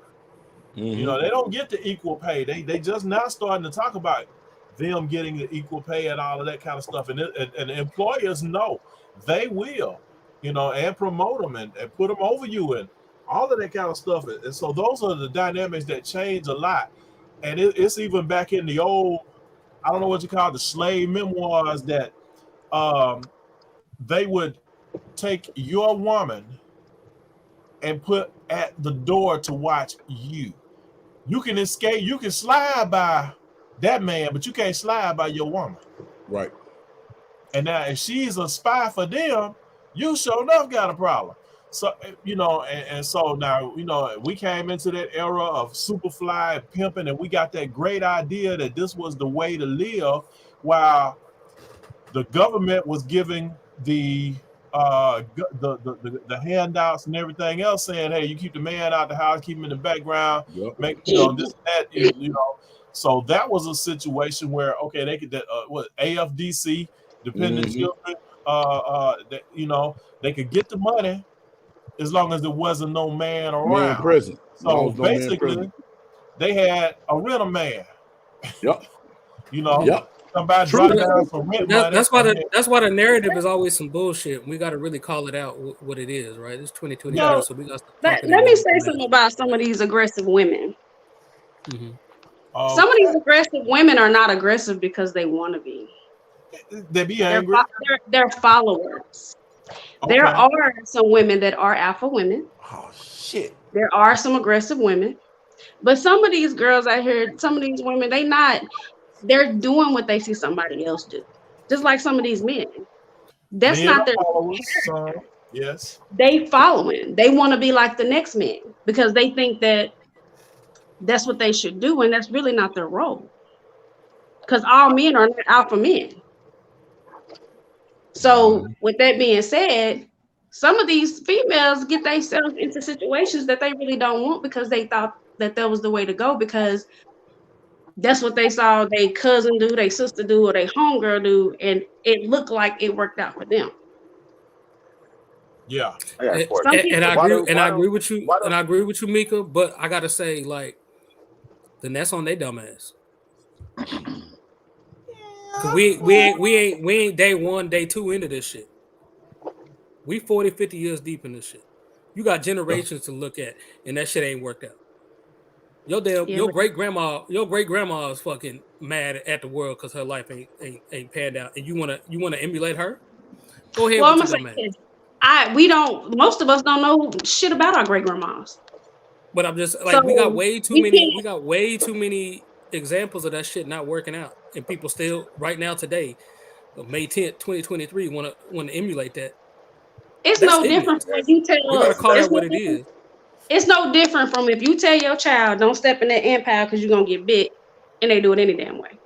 They gonna get bit. But what you describing ain't no different than me looking up to the drug dealer in the neighborhood and then getting mad when that shit when I end up in the pen behind some shit. It's the same exact mentality. Same. You gotta call that shit out what it is. Grow up with that mentality. Some people don't change until they get older, and some people never change. Yeah, but we got enough examples that shit don't work because out. that's the way because that's the way the generation before them were trained. So they just keep repeating it until somebody comes in and breaks the cycle. You get what I'm saying? But a lot of times in black people, such as ourselves, a lot of times we don't break those generational curses. That's why you don't see the black. Nobody has to break the cycle for you, right? So like I live over here in Fort Worth, right? And I don't know if y'all remember like a year and a half ago, we had that snowstorm and we literally had 100+ car pileup. My question to the 99th motherfuckers, you didn't see them other 98 motherfuckers in front of you? Well, I remember that. There's some reality in what I'm saying. Like, you can't discount what I'm saying. Like, bro, we have 98 motherfuckers in front of us, and we ain't seeing what the fuck. We ain't seeing a pothole. Like, come on, bro. Like, that's on you. That's you being dumb. No, and that's true. And that's it out what it is. Every situation is different because every person is different. And for some people, like your thought on it is okay. Well, you know, you stupid because you saw this shit. You can see shit a mile away, and you still gonna do it. Yeah, true. You can see something, and in your mind, fucking shit, I'm me. I can get through this, and that may not be factual. And that defines ignorance. As much as that might hurt to hear somebody have somebody say that, that's what that is. If I see a wall and I run into it, you can't look at me like, "Oh, that's a smart thing to do." You can't say that. They say it was smart. Like, you gotta call a pig and a devil at some point. Like, you gotta call that shit out. They say it was smart, but that shit happens. That's just real shit. What you think about that? Slap the kids, and then I'm gonna go to you, Perry. Slap the kids. What you got to say about that? Well, I mean, just like what Tank was saying, you know, about the car pileup. It's the same thing. You're responsible for yourself. You know, we can go on with these, you know, talk about the generational curses and shit like that. But at some point, you got to look at yourself and say, you know what? Is this the same shit that I want to go through? You know, and all this shit, you know, and we hear it all the damn time, you know, with black folk, systemic racism and, you know, the white man this, the white man that. No, the motherfucker in the mirror. That's what you look at. You look at the motherfucker in the mirror. You make the goddamn change. You know, you make the change. Now, what our grandparents were going through and shit, yeah, that was a whole lot of fucked up ass shit. And they pretty much, you know, paved the way for us to be where we're at. But you have some people now who are looking at this shit and everything that, you know, our grandparents and our, you know, these the people who marched trying to make shit better was, you know, working toward or whatever. These motherfuckers are just taking this shit and just toss it out the window and like, fuck it. I don't even give a shit any goddamn more. You know, it's like shit is going backwards, you know, with a whole lot of shit, you know. So yeah, man, everything that people go through nowadays or whatever, you know, is self-sabotage. You know, it ain't no mystery, you know, white man coming out of, you know, just popping through the door or whatever and taking all your shit from you. Now you fucking yourself. That's all that shit boils down to. You fucking yourself. And that's what Kanye was talking about when he said it's a choice. It's a choice. Exactly what he meant. Y'all hate niggas, don't you? I do. I do hate ignorant motherfuckers. Oh yeah, that's shit. I do. I really do. You're supposed to. I hate ignorant motherfuckers. That's what it is, an ignorant person. So we want to go with the letter of law. I deal with guys and earth over here. You know? Yeah. So if we suppose, like, we hate niggas, right? We know the definition of niggas, right? Then why we keep calling each other that? Do what? I didn't hear your question. Why we keep calling each other that? My nigga. What up, nigga? Because when I would we greet each other God. Like, I'd be like, yo, peace, God, peace, earth. But when I do that, I'm putting a responsibility on you, right? Because God manifests. So God don't take handouts. God don't let his babies be out here in the streets running whatever. God don't push dope to his own community, right? God manifests. So when I step to you like that, I'm putting a responsibility on you. And let's be honest, a lot of people can't live up to that responsibility. Mm-hmm. So if you out there doing niggly things, I'm gonna call you a nigga. Accountability. Yeah. It all Most boils down honorable to Elijah accountability. Muhammad told me to call a pig and call a devil, and that's what I'm gonna do. Yep, you damn devil looking like Dennis Rodman's little sister. Yeah. That got hit in the door. But look, Yeah, call you me know the what I'm saying? worm and shit. What's up, Maurice? Go ahead, Grand Talk. So wouldn't that be like contradicting yourself too? No. I mean, if you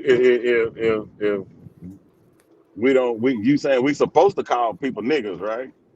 No, they call it for No, what you're it supposed is. to call people. You're supposed to call people out on like if you Grind Talk decide to do that, then I should label it. I shouldn't blow smoke up your ass.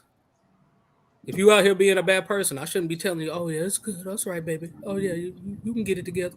I'll be like, nah, nigga, you fucking up. That's me as your brother telling you fucking up. That's love. What ain't love is blowing smoke up your ass. Okay.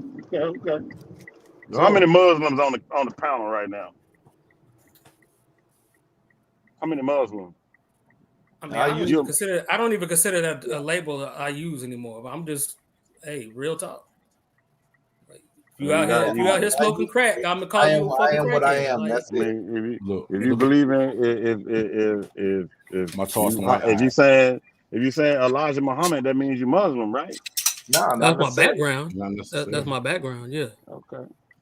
Educate me on 45, something. like, I'm just Tank. asking, you know, I'm just Tank. I mean, like that's the only label. If I hear, Allah and Muhammad, then I think you're Muslim. Right. I mean, you would think that, right? But those are words. The words have the power that we give them. So so can I chime in real quick? So Yeah, go ahead. It don't matter if you believe in 66 books of the Bible, or you believe in the Quran, or you Jewish, or whatever the case may be. If you out here acting outlandish and acting like a jackass, we label you as a jackass. That's it. Part. That it is what it is. Like if you acting like a fool, you acting like a fool. So if you try to come into, if I come to your domicile, Grind Talk magazine, or Tank, or Tackleberry, or anybody else who's on this panel, or anybody else who's in the chat, you're gonna be ostracized immediately. That's common sense. That's not religious. That's not black. That's not white. That's not green. That's not orange. That's just, hey, guess what, motherfucker? Excuse my language. Your ass can't come over here, and you can't fuck around with this place here. I don't give a damn if you Muslim, Christian, Jewish, you any type of other type of religious belief and or color. So in turn, all that being said, if you can't get down with the common sense aspect of doing right by people based upon and judging a person based upon their content, I'm gonna hit on content of character, what you say, what you do, how you are amongst us as brethren or sisterhood. Your ass can't get down, and I don't give a damn who you represent. That's here in the Martin Luther of Mauricism up in this joint. So if you're not doing the right and appropriate thing, that's all that matters. And that's what we should be doing here, I think, on as being human beings. Right. We just want everybody to be doing the right and appropriate thing. Whether you gay, heterosexual, like I said, bringing the color aspect into it, the religious aspect into it. It's like, hey, if you're not influencing me, I have my own beliefs, whatever that is, okay. But in turn, at the end of the day, it's like, all right, are you hurting, harming, or hindering somebody else from doing the right and appropriate thing? And if you are doing those things based upon, I'm hating on somebody because they black, or they white, or they don't like guns, or they do like guns, or they whatever religious beliefs or sexual beliefs. It's like, okay, well, what are we doing out here? You know what I'm saying? I get it. you know, What's your name? everybody. What's your name? Maurice. How many points you gonna make, brother? I mean, he said the same thing you said a while ago. Tonight, a couple. Yeah, like the other a dude. couple weeks. I give you more. No, I don't need no more. I'm like, I want to hear All right, somebody well, else cool. talk too. All right, And I ain't being disrespectful or nothing. I heard the dude Tank said the same thing you said. You just reworded it like 10 times. No disrespect. Is that the way somebody else want to talk? Ooh, huh? I'll watch the Knicks in the Heat game. Nah, I don't need, but I look at, I did hear, some references, in the dialogue. The one thing I say, when I hear certain phrases and things, I don't equate that to are you this or are you that? But what I equate this to is just like how you went to LSU, or somebody might have went to Grambling, or somebody might have went to a PW school. The fact is somebody went through a system that gave some ideals and values that gave them who they are today. So I look at them for who they are,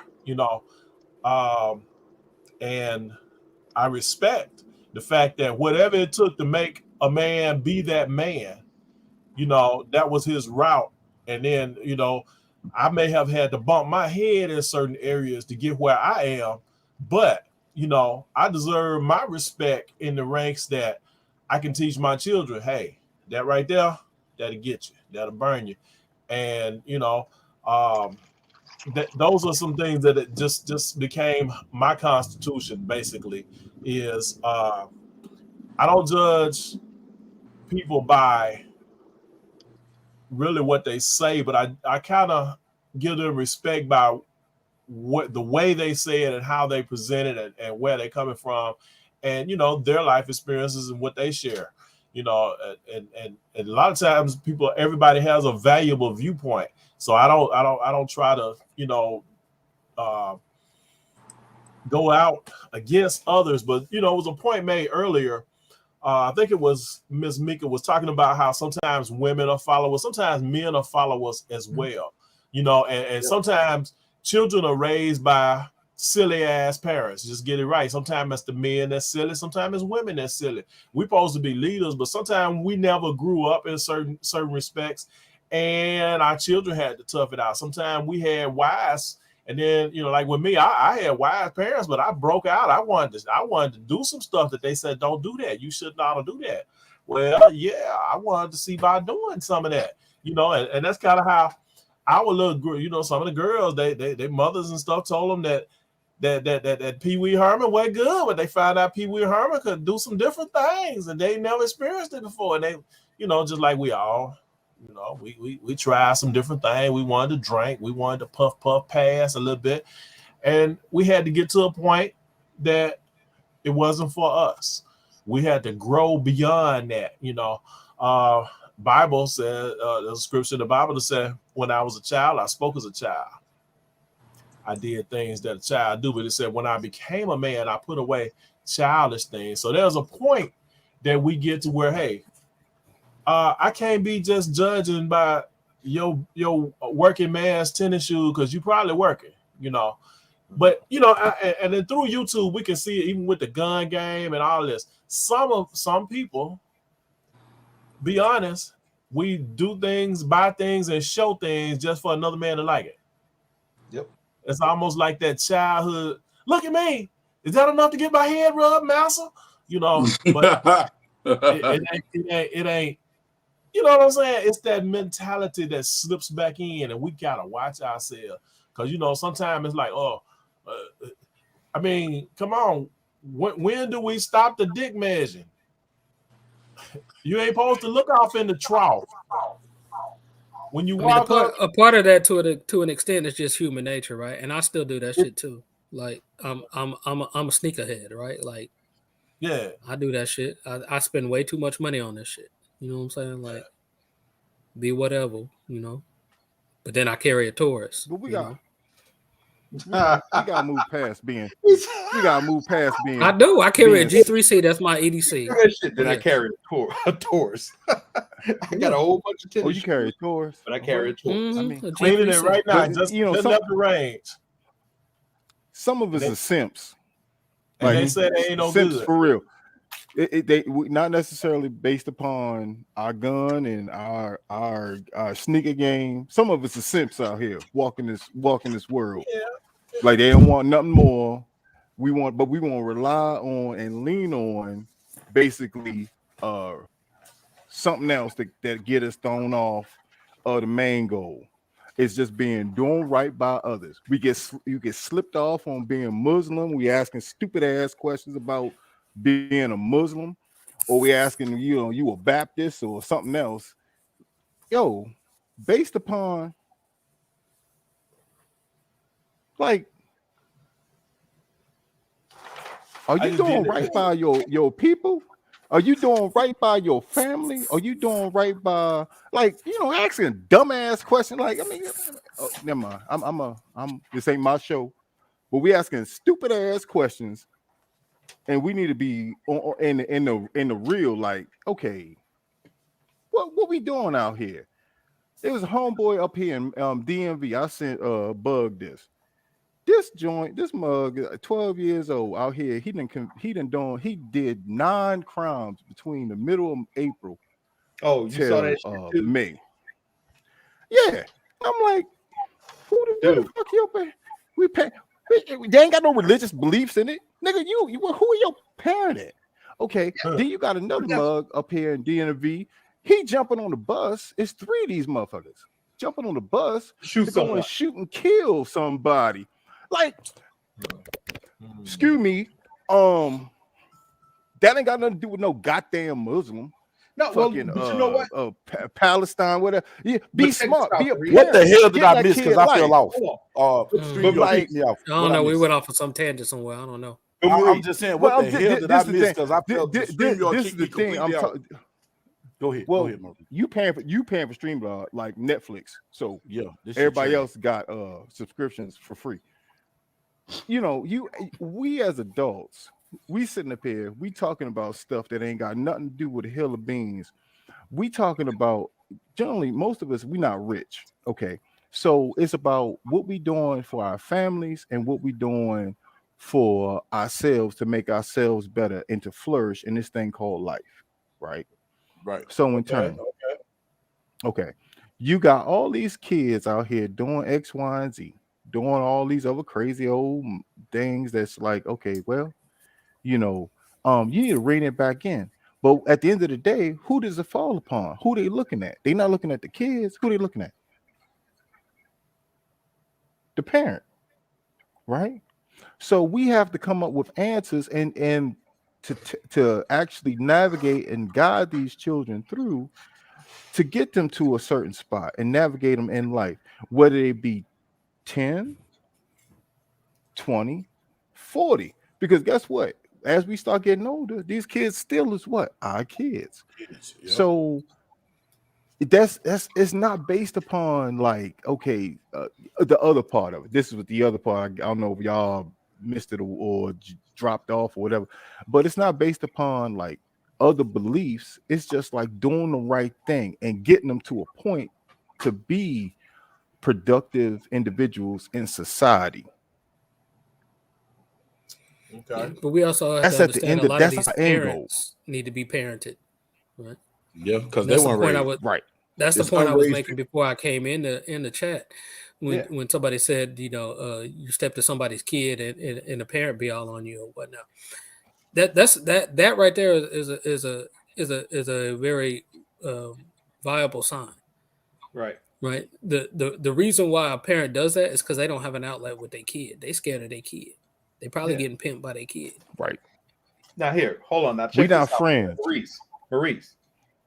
All right. So you up here in the DMV. So you remember that kid that got shot? He was breaking the car. Him and his buddy was breaking in the car at 3:00 in the morning. and the guy came outside and shot him up in DC. You remember that, right? Maurice, can you hear me? You're muted. You're muted, He's Maurice. on mute. He's on mute. Unmute, Maurice. I can hear you now. Okay, so you remember the kid. This was probably about maybe about 3-4 months ago. The kid, there were 2 kids that were out there, breaking into cars, and this guy came out and ended up shooting one of the kids or whatever. You remember that? Yeah, it was in DC. Mm-hmm. All right. So you remember when the mom came on, who was sitting there talking about, my son, he was the man of the house, and all this other shit. We're talking about a 12, 13-year-old kid. How the hell is he the man of the house? Yeah, wait a minute. This jackass comes out here and say her son was the man of the house. It's like, what the fuck is wrong with you? That's a kid. He has no business being the man of the house. He has no business being out, period. Right. But see, this is the thing. Okay, when the men, so let's be real, when the men start leaving the house or not taking care of responsibilities based upon whether our feelings towards that woman or we don't want to be bothered, we like, we got much game to play out in these streets.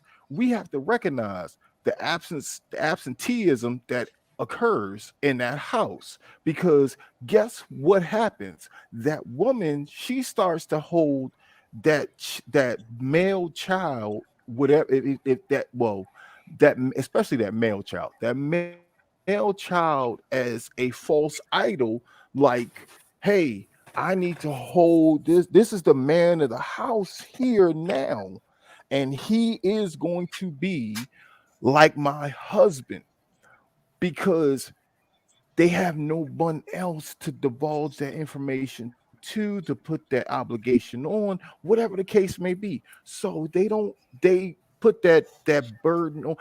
Now, a woman also will put that on females and other, they'll be like, hey, I'll put obligations and this, that, and the other. But especially a male child, they'll be like, hey, they'll hold that child up like Simba and be like, hey, this is the glorious part of, he is going to lead this household. Know that he ain't gonna lead nothing. He came from you.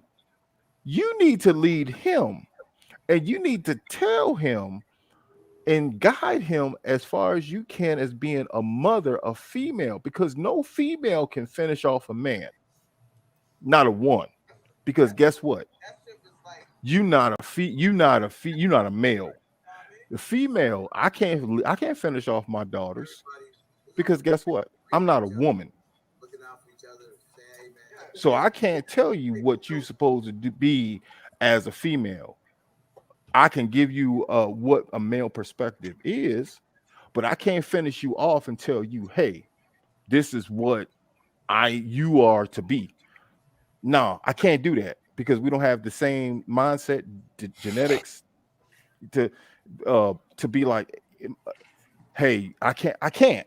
But my son, I can tell you all day, yo, this is what we do as men, and I can lead you to being a man and what we are to do and not supposed to do as being men and as a boy. But as a female, I have to rely upon my wife, and then she guides them through. I can't fake the funk on that. Brother, I have to slightly did I get kicked out? No, man, you got set the stage, homeboy. I have to slightly disagree, not disagree, but a kind disagreement on this area here. Say, for instance, what if it's the male and the female died, mother had cancer, whatever, but they have family values, and the father may not know how to do every little thing, but he may have a sister, which is an aunt or somebody else that could foster those certain things. I wouldn't expect daddy to go and show her how to do certain things at certain ages when she comes into having to know certain things. Like a mama would be there, but an auntie could do it, or a grandmother or somebody else can help them with it. in that area. I wouldn't expect him to go across certain boundaries, but at the same time, intellectually, he could speak to certain things. He could talk about those things. Yeah, it's from a male perspective, but just like going to school, you can cover these subjects and deal with this. And there are some boundaries, though. I do understand that. And I do the same with when the man is not present. There are many women who have championed the torch of finding ways and resources to get this information to the young men so that they can be better than they were. However, when that doesn't happen, I also have to say I think you were driving at is this. A lot of the situations that I see when the guys is doing what they're doing and then the mother come up and say what she said is the evidence of one thing. The dude was acting like a mother, or acting out the mother's feelings and such. And in a sense, he was just a female with a dingus because he did not understand what manhood duty was, and nobody was there to teach it and share it and all of those things. So we have that cross up in America now, where you got some females that straight up dudes. They got the stud moves and stuff like that, and they go over into the bedroom. And we don't want to talk about that subject right now, but the whole mental is skewed because of what we've lacked as far as the family structure and the discipline. I think I'm like 50. I forgot how old Darren I am. I'll be 57 in the summer, so I come through that. I don't know what the generation was, but some of us we had more that had the 2-parent families than we did with the single parents. But I did not really get that dynamic when people just spoke about their mother and then realized after I got older, they didn't have a father in the house, and that was a different way of, you just talk about your mom, your old girl, this and that. But, you got a daddy right there. You didn't really know to give that prop because nobody else gave it if you was in that certain circle. So I think that it all boils down to, did we have a family structure introduced to us? We may not have understood it, just like we had math introduced to us, but we can go back and get some of that and then really pick up on it, even though we might have flunked out in school. But if we had a little bit of it introduced to us, we could do a little bit with it. Because this is what I try to teach my son. I look at this, I said, now, when you are selecting a female, what you are doing is you are auditioning or you are interviewing for marriage. You are going to select one. You're going to conversate. You're going to try, and you're going to do, we're going to do all that too, probably more. Yeah, in this society, yeah, they no doubt are doing that as well. However, what you're trying to do is find out, can you work together? Can you build a teamwork structure so that when you down, she can pick up? When she down, you can carry it. Or can she have your back? If somebody break in the house, if you get them, can she bash them in the head while you hold it? That's what we are looking for, is something that does that. Not just the hula hooping. That's all day. We all got the freak, but that's the easy part. Than the hula hoop. It's, can we get this bicycle to move? Can we get a 2-pedaler bicycle and ride it and not everybody wear out? Can we share the load so that the energy is spread between the two parties, where when they reach the destination, they ain't both about to fall out? See, that's a partnership thing, and we don't really realize that. And society don't teach us, the TV don't teach us, the what are them things that people have been watching for years, the soap operas. The plot never changes on the soap opera. And why do society act just like it? Remember, we used to watch Superman and then put that tie shirt around our neck and jump out the sliding board, Yep.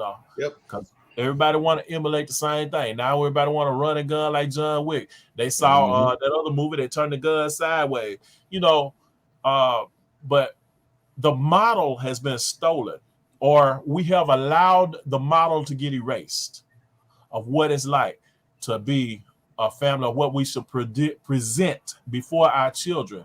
That's where I think it all goes. When you see these kids out here wilding out, of course, I don't believe that we should stand in front of the police when we didn't do our job to raise them. My grandmother used to say this: if I don't beat you now, the police will later.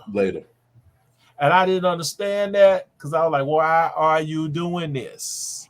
You a mean old lady. But just like the Bible said, spare not the rod, or else you will end up spoiling the child.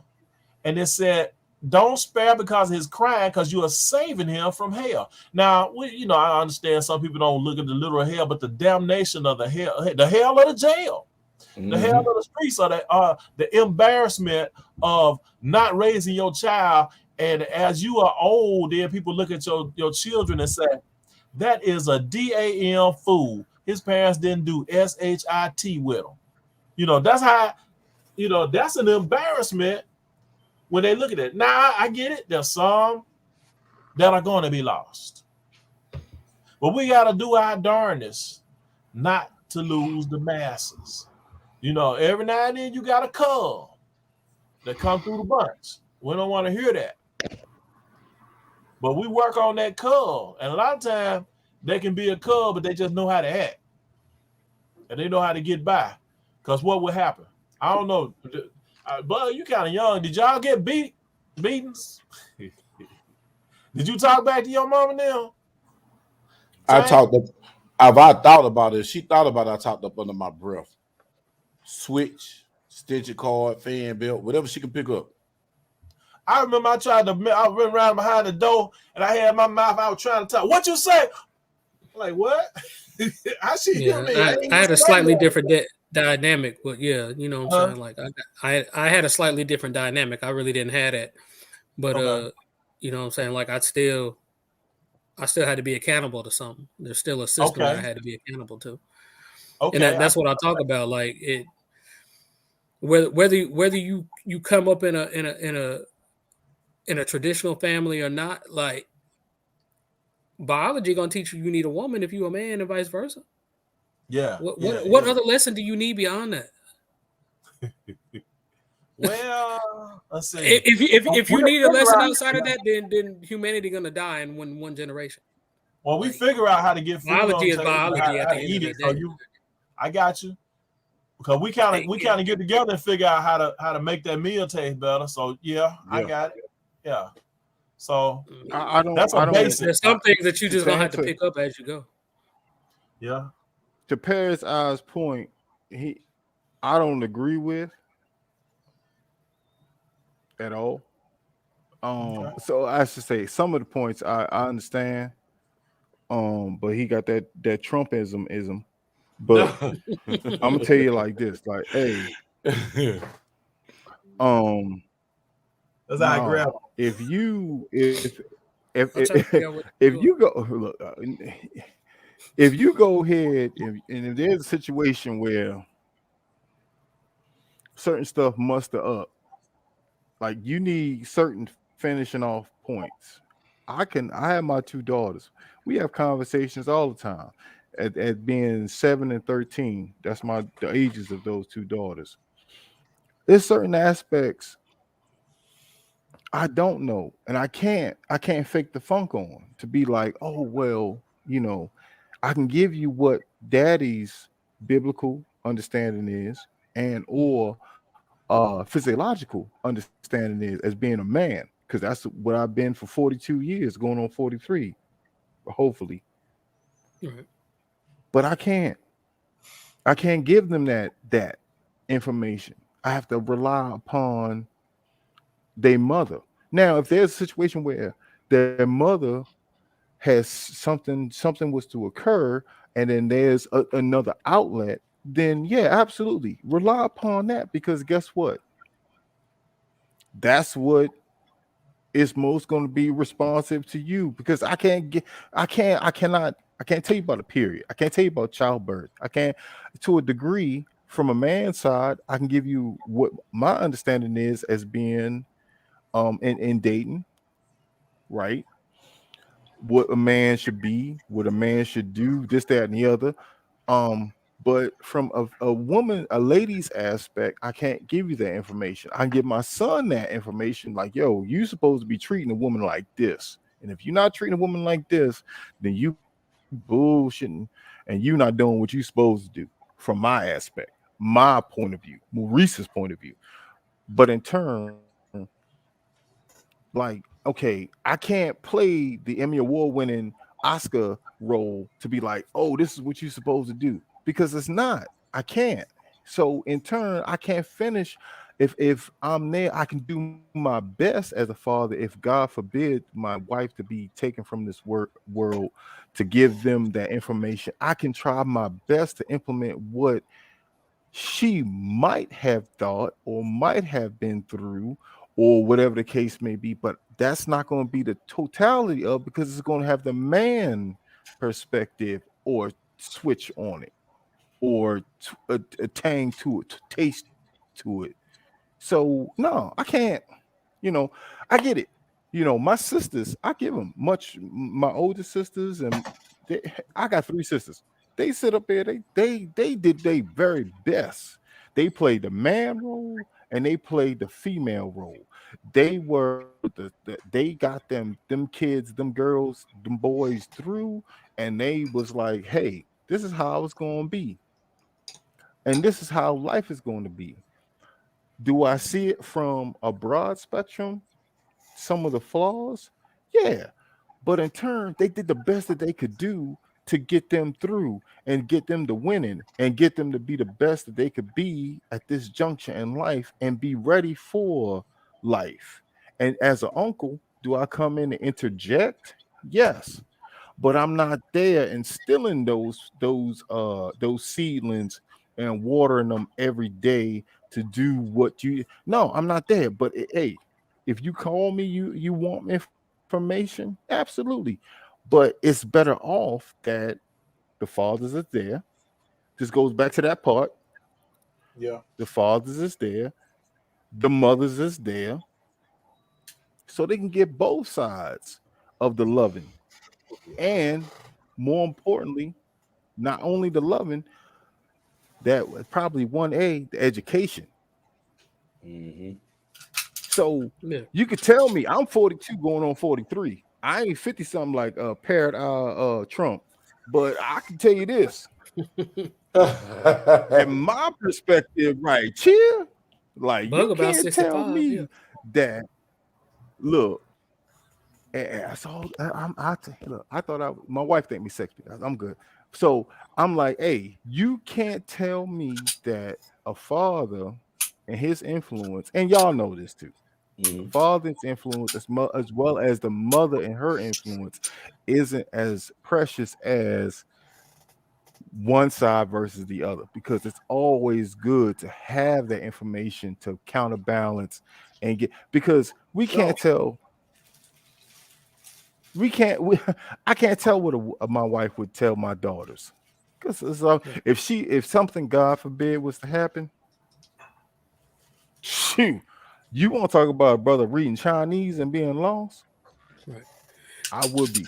And I get that. I get your point, Maurice, and that is ideal, right? Is to have those sort of default roles of learning things Yeah. to be there, right? To be viable without having to go find them. But also come back to necessity is the mother of invention.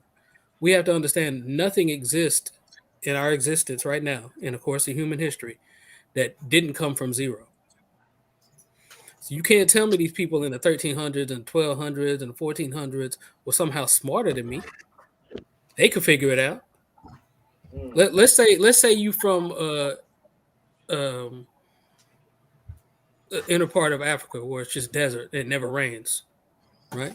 Say that's where you grown up and you never known anything. And then I put you on a plane and take you to Portland, Oregon, where it do nothing but rain.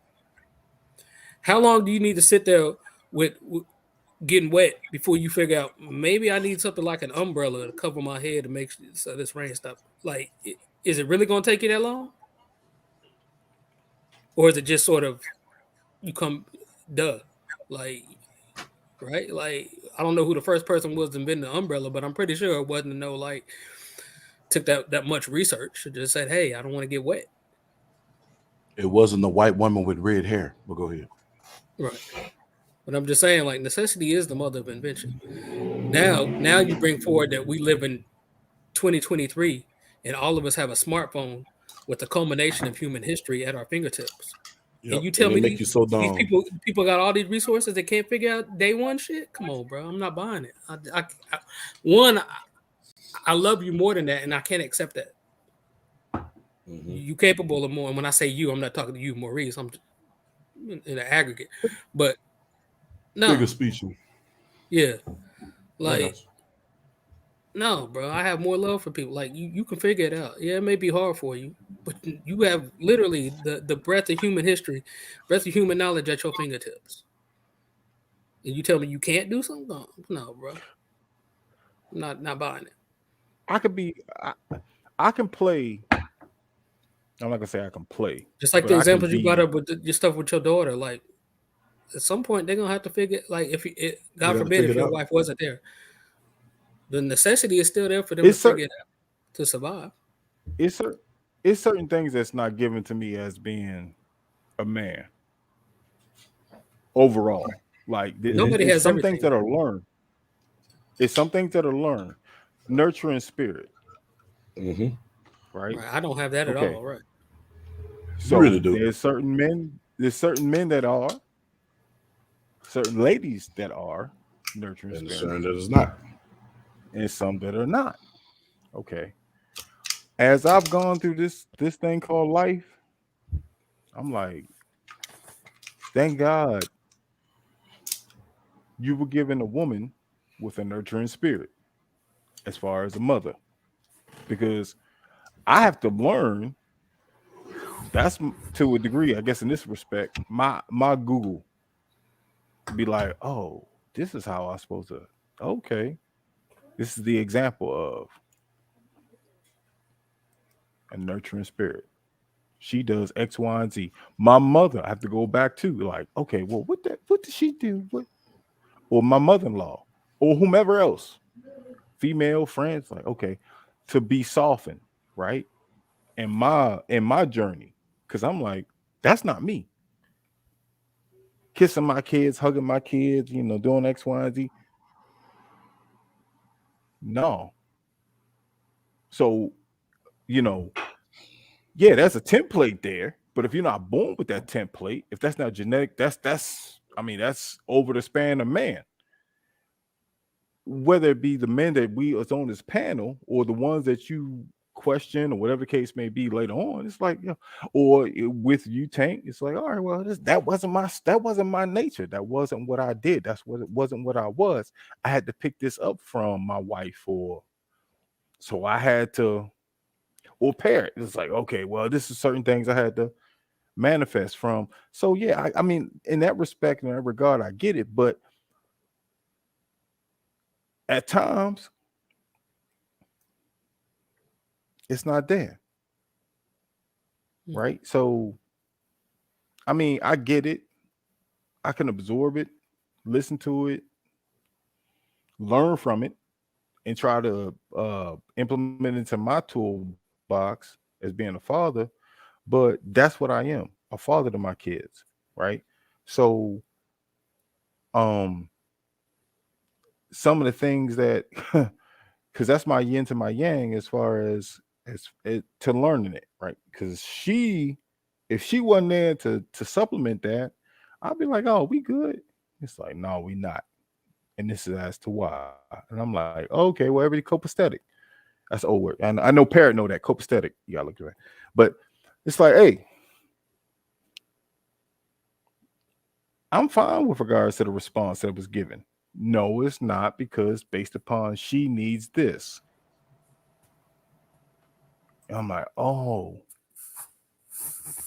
never would have thought of that. So that's regards to my daughters. My son, like I said, if nothing else, I have a degree in,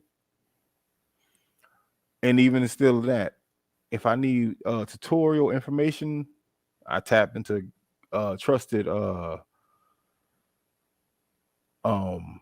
counsel to that because other men, and even some of that information is sometimes lackluster. But you pick and choose, trash in, trash out. But it's like, okay, well, I get it.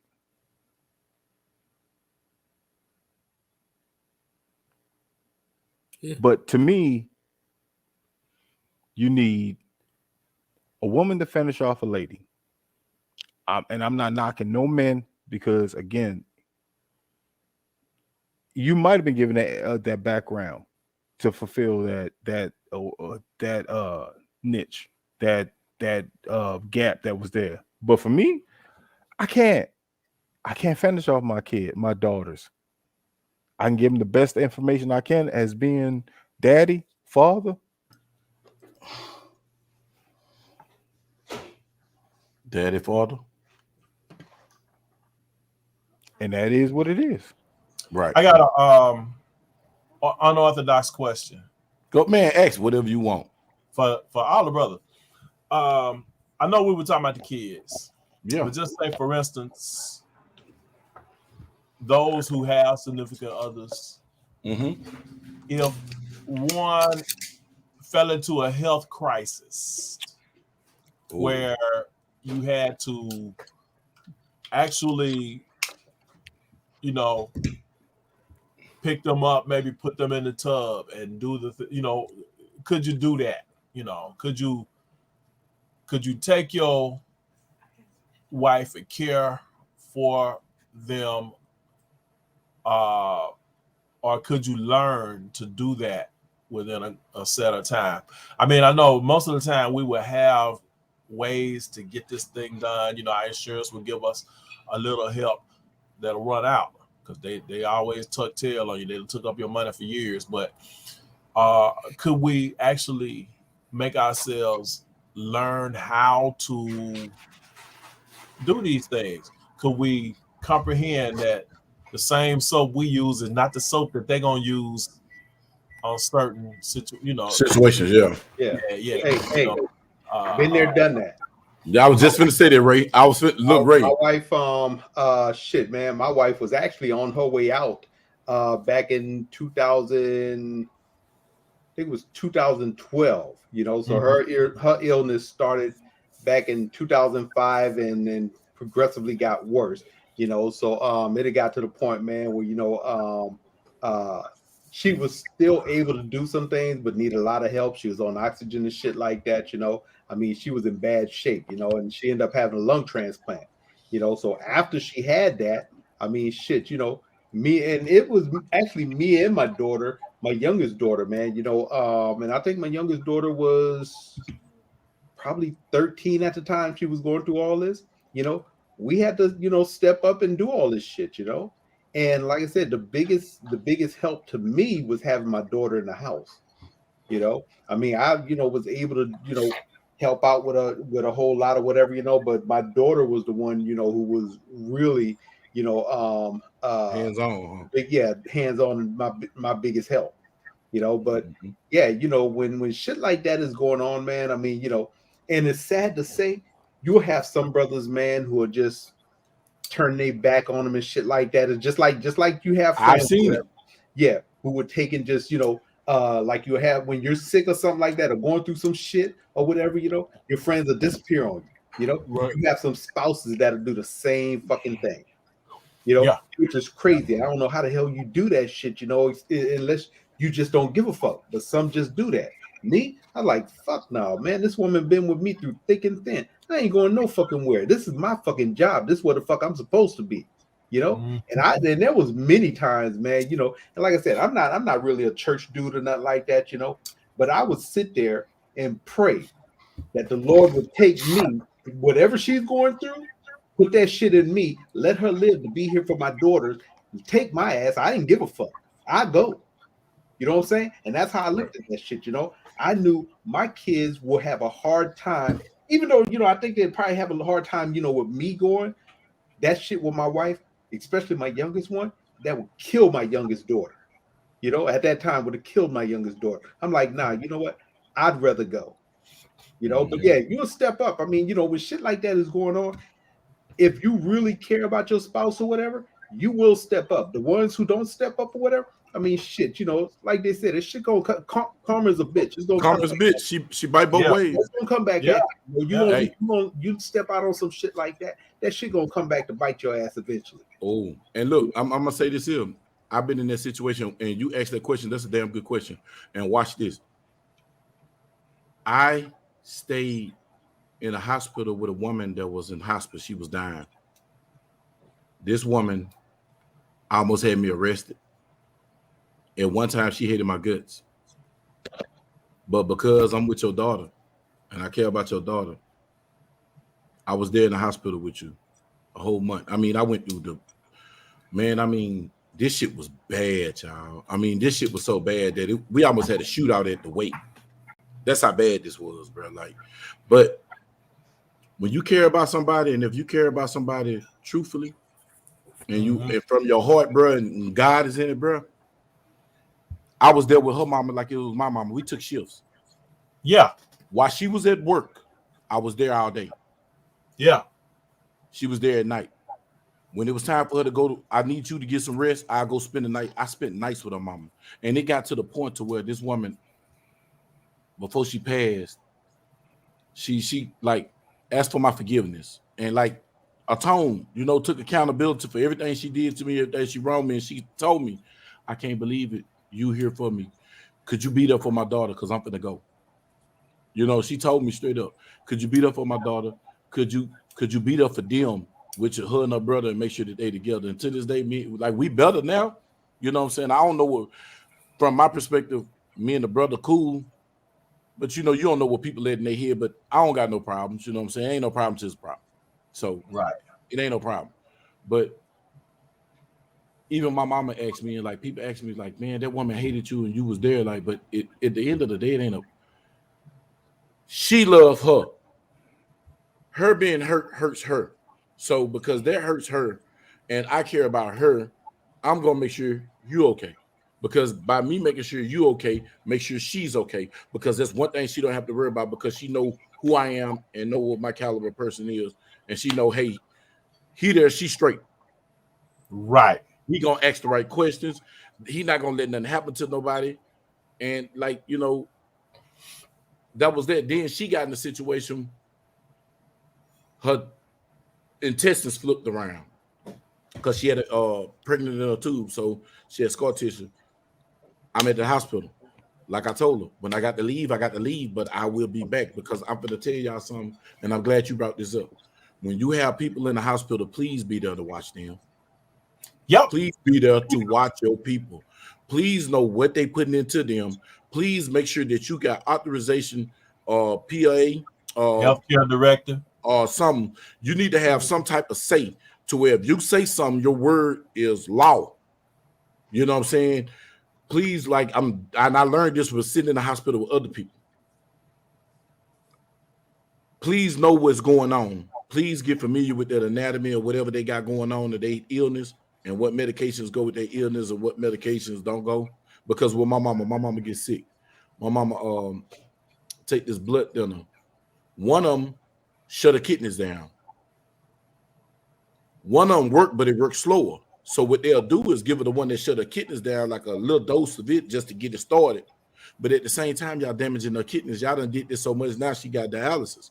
But if I didn't know that, I went in the hospital like, hey, no, do not give her that. No, who is he? You know, and then he got a nurse and the PA and all that. Man, but my mama done told the doctor, if my son say something, that's law. You get what I'm saying? So, but make sure you learn, y'all, because I'm telling you, man. Yeah, I don't mean to go left with it, y'all, but ask questions. Like Guns don't argue. Say, ask questions, and bruh, this thing here make us so fucking dumb. It's the smartest dumb thing on earth. But use this goddamn thing and ask it questions. But you got to be, you know, careful of the answers that this gives, because somebody put them answers up. Yes. But you look at you a medical book and you get you a medical dictionary, you go talk to nurses and you talk to people that's in the medical field, and you ask them about this and ask them about that. And you get familiar with it, bro, because because the hospital play games too. You know, and as you said, bro, that's if you really care about somebody. If you care about somebody, and God is in the middle of it, you can't leave him. As Ray said, Ray not thinking about himself. He was thinking about his kids. I got to do this for my kids. Take me, not my kids. I want my child going through that. You know what I'm saying? See, that's love. That's love with God in it, though. You feel me? That ain't no love. Oh, I love your sex. I love your money. I love what you buy. I love that car you bought me. Oh, I love this, that, the drug you give me. No, it's that God in there. You hear me? And when that God is in the middle of that, that's when you have that. Those are things that it comes natural.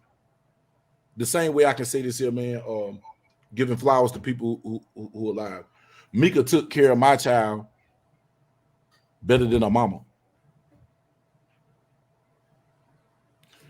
Mama stay down the street. I stay here. I stay in this house. Mama stay 5 minutes away. Mika's at the school with my daughter. Mika's at cheerleader practice. You got a whole mama. But because you love me, you took my child as if it's yours. Her son caught a murder charge. Every resource I had went to that to make sure that boy came home because I knew that was her child. You feel what I'm saying? That was her heart. That's her heart. And she say this to her day. My mama gone. All I got is you and him. You feel me? Yeah. So if it's pure, it's none given. It's overstood. You hear me? But if it's not, if it's contingencies, they're gonna walk out. I know I'm not gonna say their name like this, but people gonna figure this shit out if they know me. Somebody, mama got sick and husband burnt off and let the woman die. And I know if he see this nigga to this day, he gonna knock his block off. Because when he was sick, the mama almost lost everything to make sure he got well. But he didn't give it to her in return. But like I said, if God is in the midst of that, and it depends on your character and who you are, you know, some stuff is a given. Right. I think the hardest thing I ever had to do in my life was unconditional love. Say it again. I'm sorry. Go ahead. I ain't mean to step on you. I said the hardest thing I ever had to do in my life was to tell my son that his mother had passed. If you never had to tell your child that the other parent has passed, like I hope none of y'all ever have to do that, man. Man, bro, you almost made me cry just thinking like I wouldn't want that on my worst enemy for real. Bro, look, you talk about that, man. I've actually told my wife that. I hope that my ass go before her. Before my kids. I don't want to tell my kids that shit.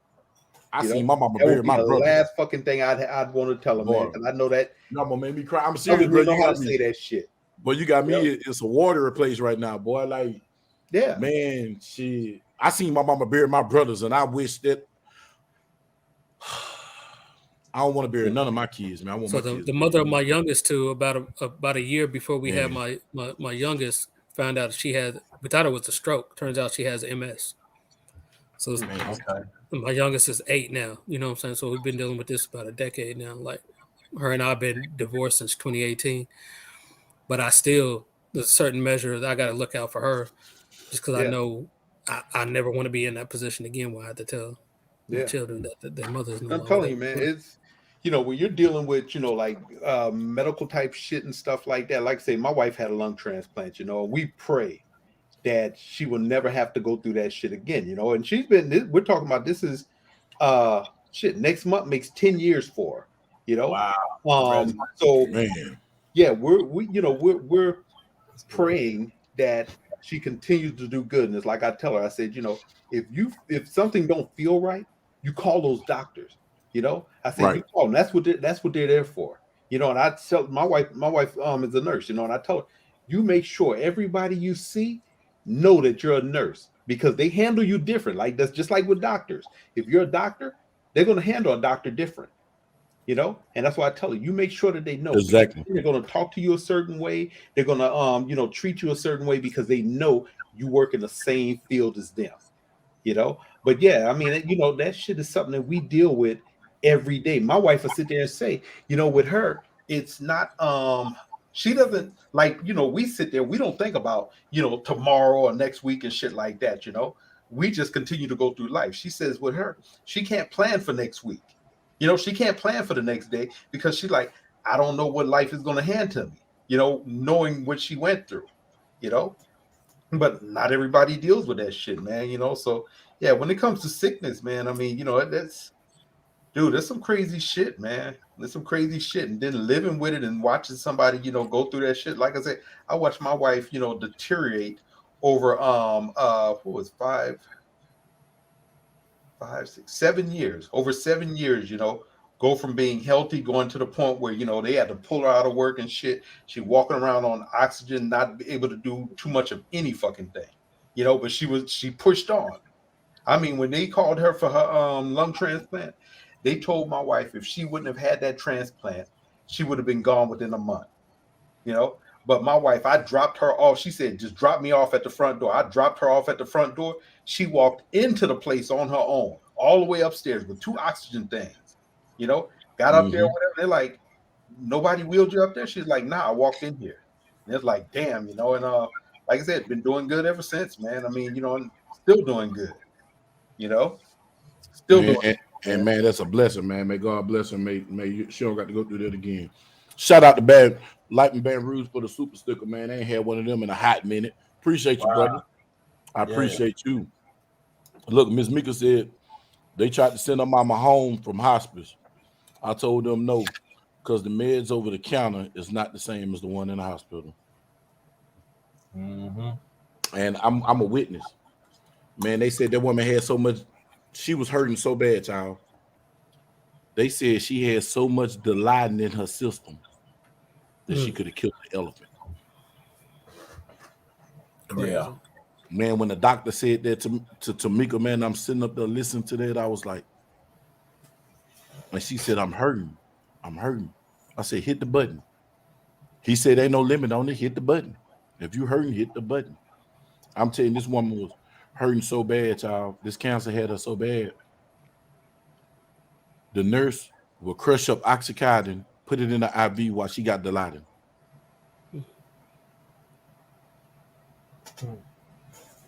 And you can ask your wife, bro, that's some powerful stuff.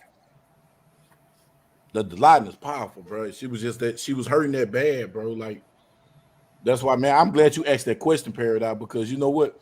That show integrity and character of people, bro, for real, without even asking. The way they answer that question to let you know so much what you need to know about a person, bro. I'm dead ass, bro. Dead ass, bro. And I appreciate you answering that question, bro. Like, real talk. And on that note, what somebody already said, you know, if you do end up in that situation, ask questions, get in there with them doctors, make sure them doctors know who you are, find out the information, write it down if you have to, because it'll come back around. I had a best friend, it was female. She had a relative that was a national superstar, but she had that sickle cell anemia, and it was a while we were roommates. And I had to take her to the hospital a few times, and I sat there basically until 4 a.m, then get up and go to work, and check on through the day till somebody else can get there, and different things like that. But the one thing I know she knew, no matter how she had in her head, she had all of the medicines that she was allergic to. She could spit them off, and there was several. She had a lot of stuff she was allergic to, and she knew combinations of stuff, and she had a notebook. We get to talking about medicines and stuff with somebody else doing something. She said, well, if they're taking that, they can't mix that with that. That'll kill them. Right. She knew all of that stuff. She learned that stuff. She had a notebook that had all of this and that. And she could even tell you if somebody got this and you got that, you can mix that together and get high. I'm like, what? You gotta be kidding me. She knew it was, she was just like, but no, under no circumstances mix this and this, because they can kill you. I didn't catch on to all that stuff, but she knew it, and some of that she had to know it. And no matter how she was hurting, they said, "Are you allergic to anything?" She would run it off. They'd be like, "What?" And she said, "I said blah blah blah blah blah blah blah." So that means y'all can't give me this, y'all can't give me that, y'all can. And then some of that stuff is the stuff that they traditionally try to give people. So and so it's something we have to learn. Also, I went through some of that with parents and different stuff, and I actually had an opportunity to be a caregiver for another friend whose mother had Alzheimer's and was in declining health situation, and she didn't have nobody. She went through a situation where she lost her job and couldn't pay people to come and sit. So I actually I had to, I had to help out a little bit. She had a couple of people that she could pay. She was like, I can't pay you, but can you? Yeah, do it. Doggone right. If you're a friend, you're a friend. You know what I mean? And that was one of those situations, Exactly. So I could feed her mama ice cream. I could eat ice cream too. That was kind of cool. But I could watch the TV with her. And basically everything was there. So I basically had an afternoon after work job.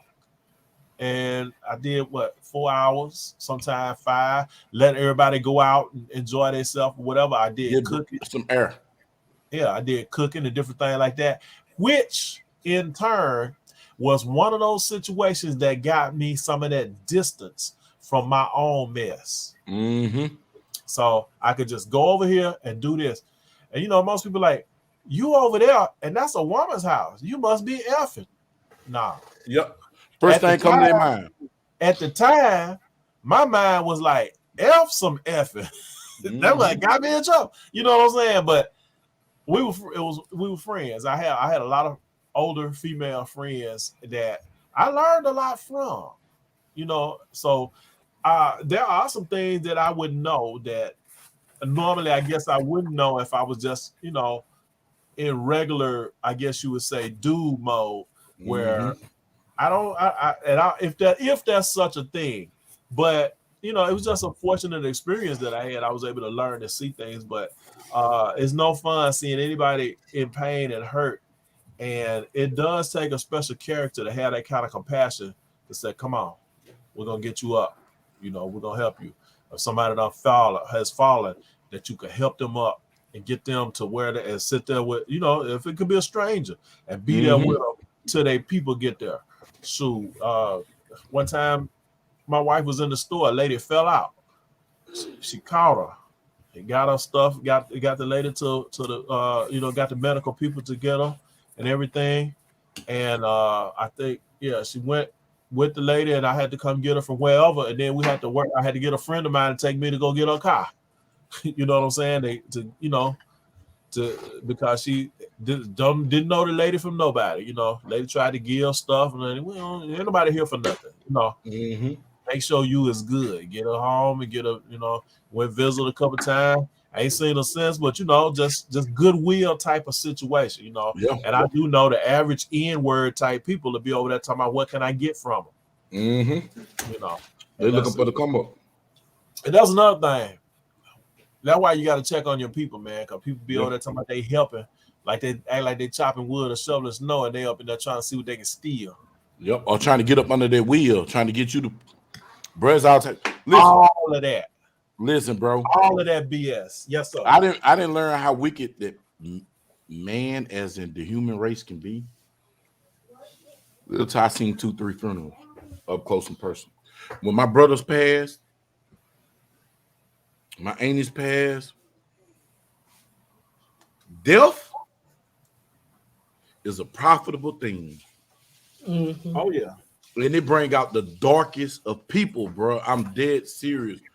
And man, I said, boy, tonight we going everywhere tonight, boy. Look, we did we? we going through it tonight, bro. Look, I missed the piece where y'all had y'all little talk because I was out, but death bring out the worst in people, bro. It bring out the vultures. It let you see people for who they are, dog.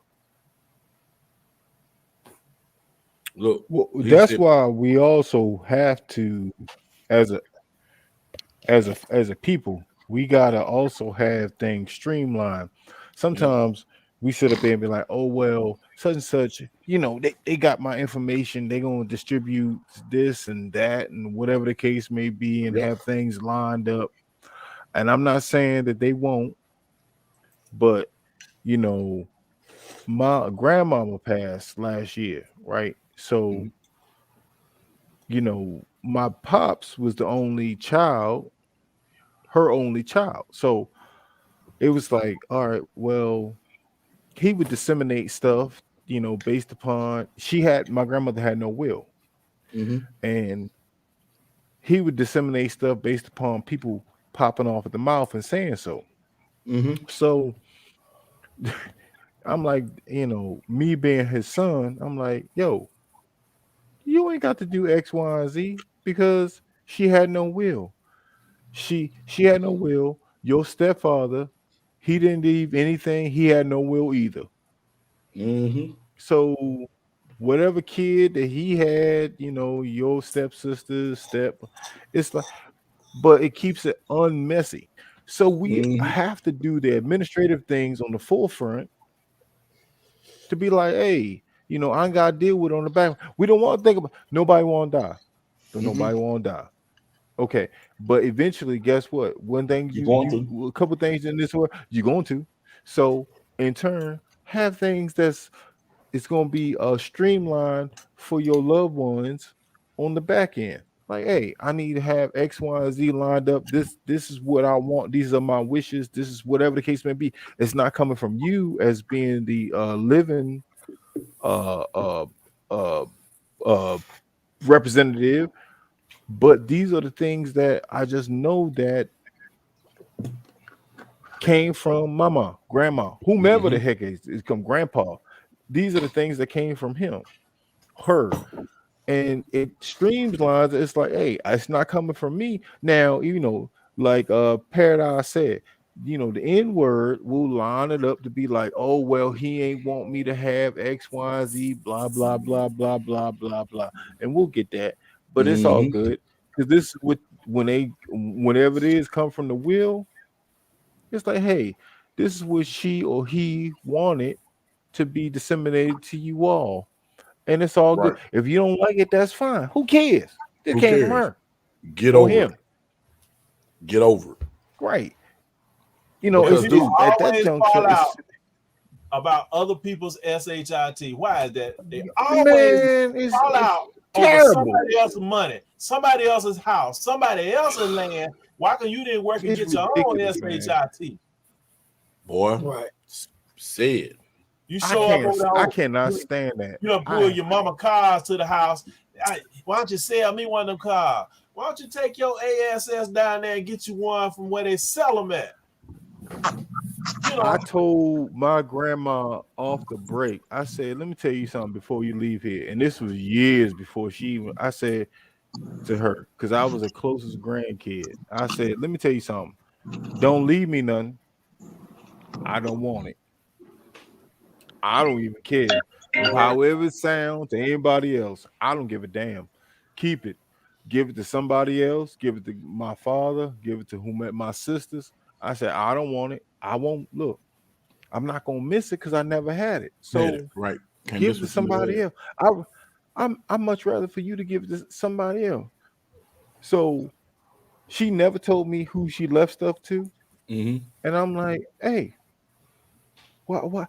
And it's so funny, especially with our own. We'll cut each other down. I'm sorry. Let me retract that statement. Our own, because our own meaning human beings. Human beings will cut folk down for some money and some property and Quick. something that some valuables without hesitation. Tangible things. And check this out. If you gave it to them, they wouldn't do SHIT with it. With it. Nothing. It's pathetic. It's like, oh well, you got X, Y, and Z. Well, you got X, Y, and Z from her. Let me calm down. Or him. Shit. Say, I don't want God. this. Look, you can take the motherfucking thing. I don't want it.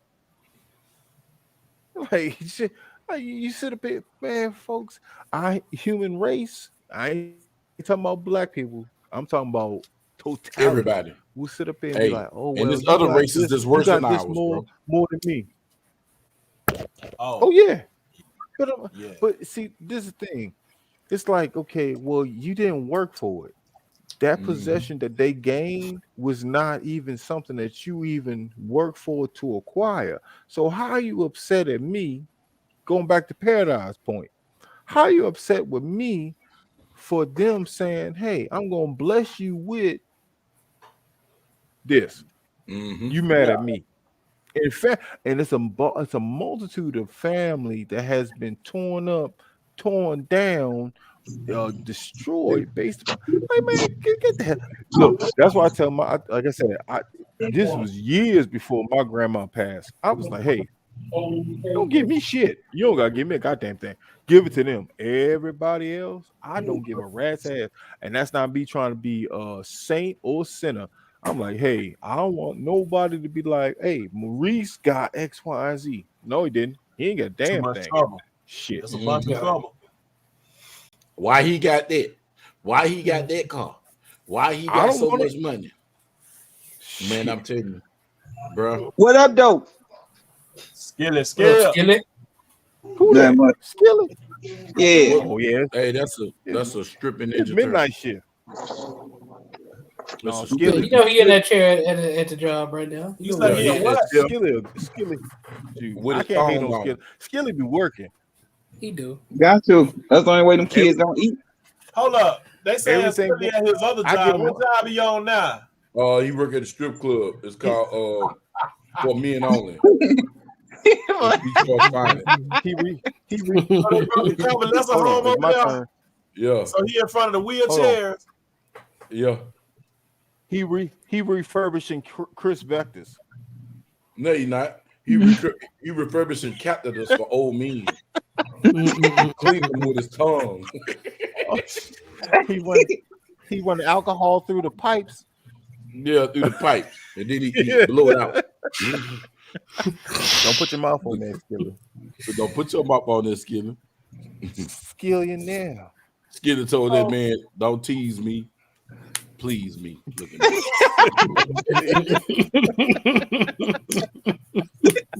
Man, y'all better get up out Skillet.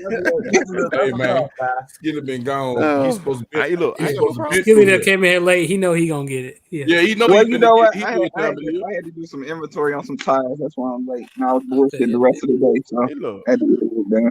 I ain't working. Skillet be working, like for real. Like I ain't never seen one live where Skillet ass ain't never been in front of that guy. He part Jamaican, that's something. Yeah. And he don't even have an accent. There you go. Oh, see that already said it talking about Jamaican. Now, y'all really want to know what it is? I got tree job. Skillet is getting blackmailed by his former lover, this dude named Michael Mintz. Blackmailing Skillet, so he got to stay at work because his wife can't miss a dime. Oh yeah, buddy. You thought it was over? No, nigga. Man, all right, bro. Hey, these dudes, man, let me tell you what they do. So they can't rank on me one-on-one. So they get a little group and attack me. It's him, that white lady C-Man. Then you got Uncle Ben Rice. He got caught cheating with Harriet Tubman. His wife mad at him still. You know what I'm saying? So, you know what I'm saying? And then you get you got Life in Baton Rouge. They would get together and team up and score on me. So every chance I get, I'm gonna cut them down one by one. I'm trying to tell y'all, bro. But you know what, man? I appreciate y'all insight tonight.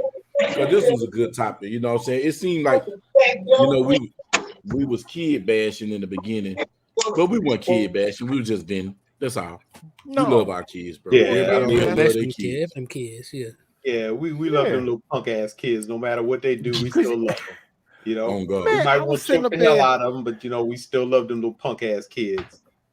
Oh, slap the shit out of these kids. Wait a minute, hold on. Ain't you a sheriff somewhere? Wait a minute. I was like, wait a minute, but don't even. That's hypothetical. Yeah. Don't even answer that question. Yeah, because I was like, wait a minute. I done seen it you somewhere. But yeah, you're right. I seen it. Our kids are our biggest investment, as well as our significant others. You know what I'm saying? Yeah. We always I'm selling mine. Mine for to go to pawn shop. Yeah.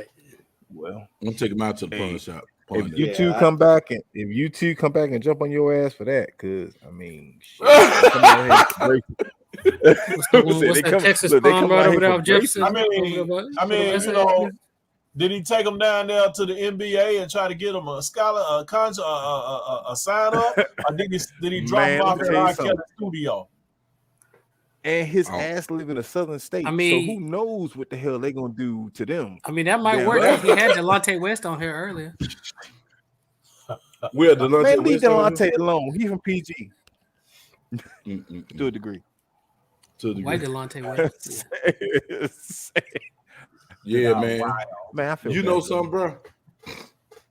Whenever we start talking about something meaningful, StreamYard mess with my stream. Whenever we just talking about nothing, we have the most nicest show without the me popping off the screen. Right. And then, but as soon as we start talking about something that's meaningful, bro, or worthwhile that you can get something out of it, bro, y'all, they kicked me completely out the damn live. I think I'm gonna cancel my subscription, man. I'm gonna find me another. Find me another stream. Well, you have to use code words. Code word my ass. If I'm paying y'all, I'll be goddamn that I got to use a code word to stop you from kicking me out. And I'm paying for this out here. Now, if it was free, it was different. To be honest with you, the free didn't even mess up. But you know, it go back in history. The Rolling Stones ran codes. Bob Dylan was the greatest singer. Nobody know what he was talking about for 30 years. Yeah. Ride the White Horse was cocaine. If you want to ride the white horse. Have y'all seen that thing where Elvis is singing to that little girl? Come on, little girl, let me take you home. Yeah. Y'all ain't seen that skit, is it? Elvis Presley was a pedophile. Look at Lisa Marie Presley. Look how young Come on, man. It don't take a rocket scientist to know that half of the damn world ran by perverts. Jerry Lee Lewis. All them dirty bastards. Yeah. And Epstein Island speaks for itself. Shit. I'm sitting a bit like, but certain people better not do it. Hey, that's Ray up top next to you, Bug. No, that's slap them kids. That's who that is. That's pimp slap them kids. Oh, y'all. I'm sitting a bit.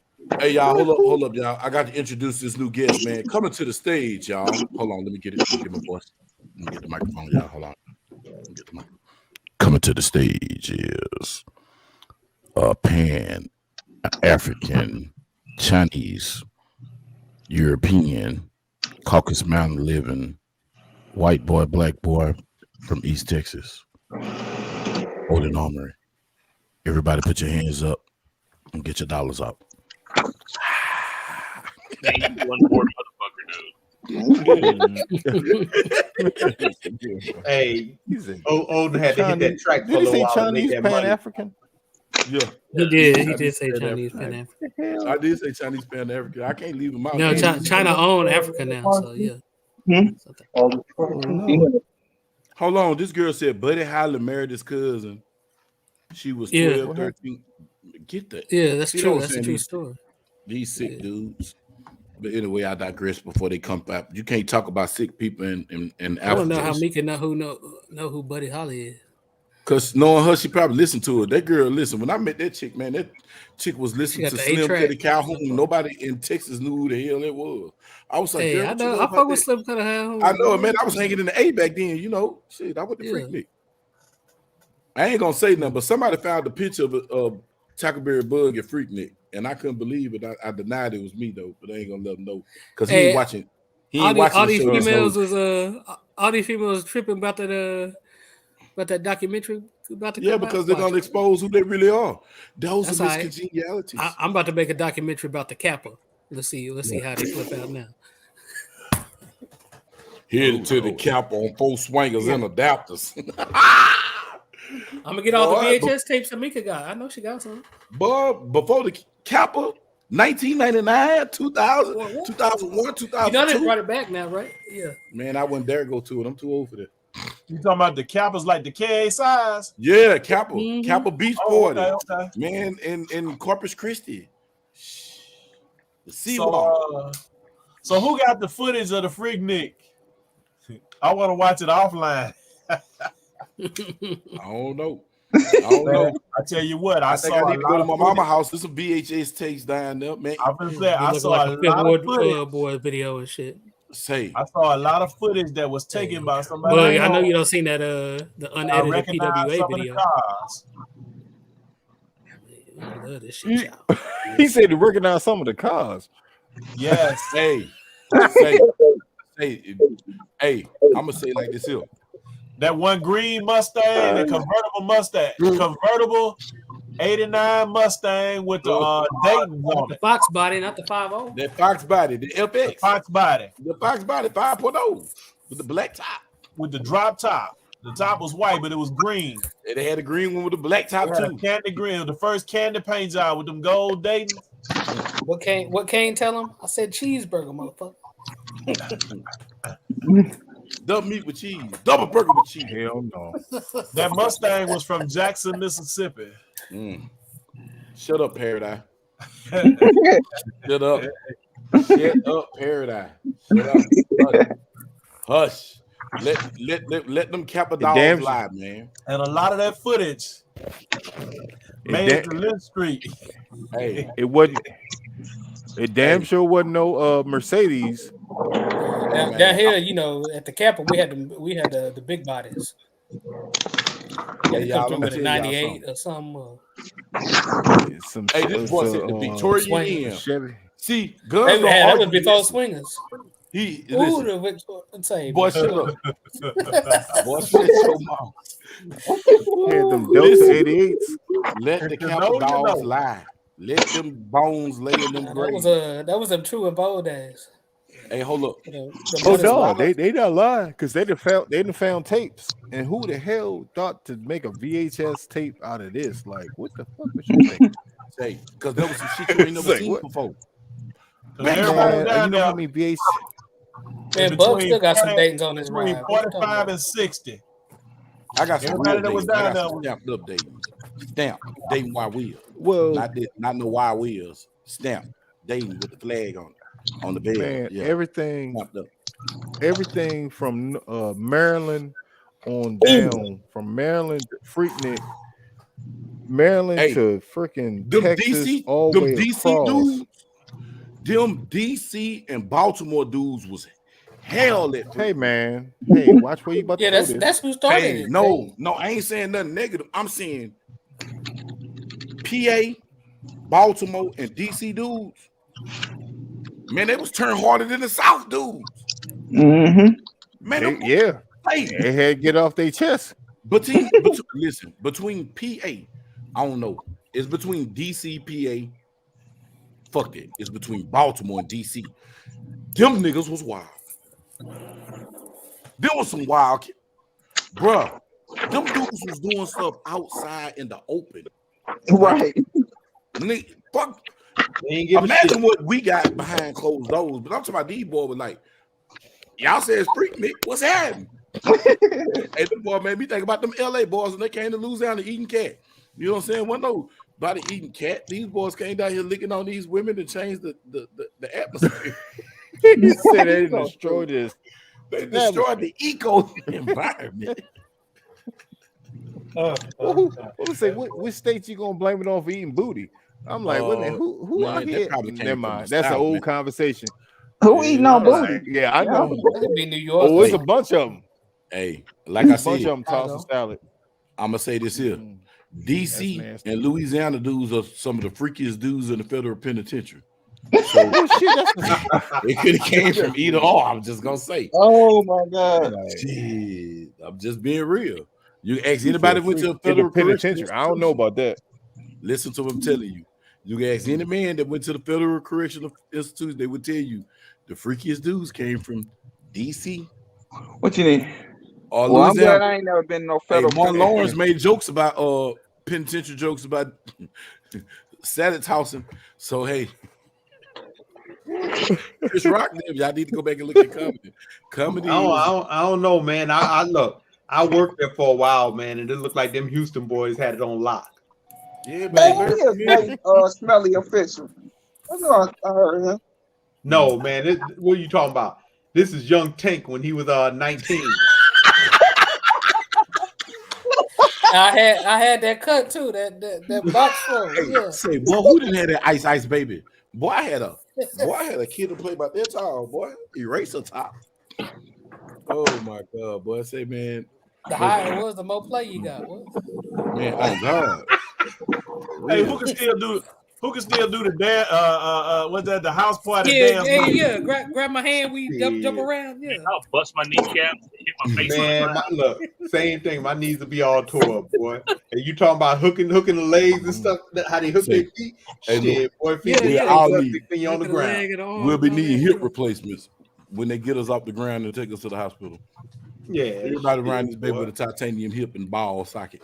I said, look, I do the cabbage patch. My back hurt the next day. Say this is what we got to do. The people that are on the panel, we have to try to do them old dances. Hell no. And then we have a highlight reel. Hey, need about 3 weeks to get ready just for a 3-second reel. Wait, hold up, y'all. Hold up, y'all. We got to address this.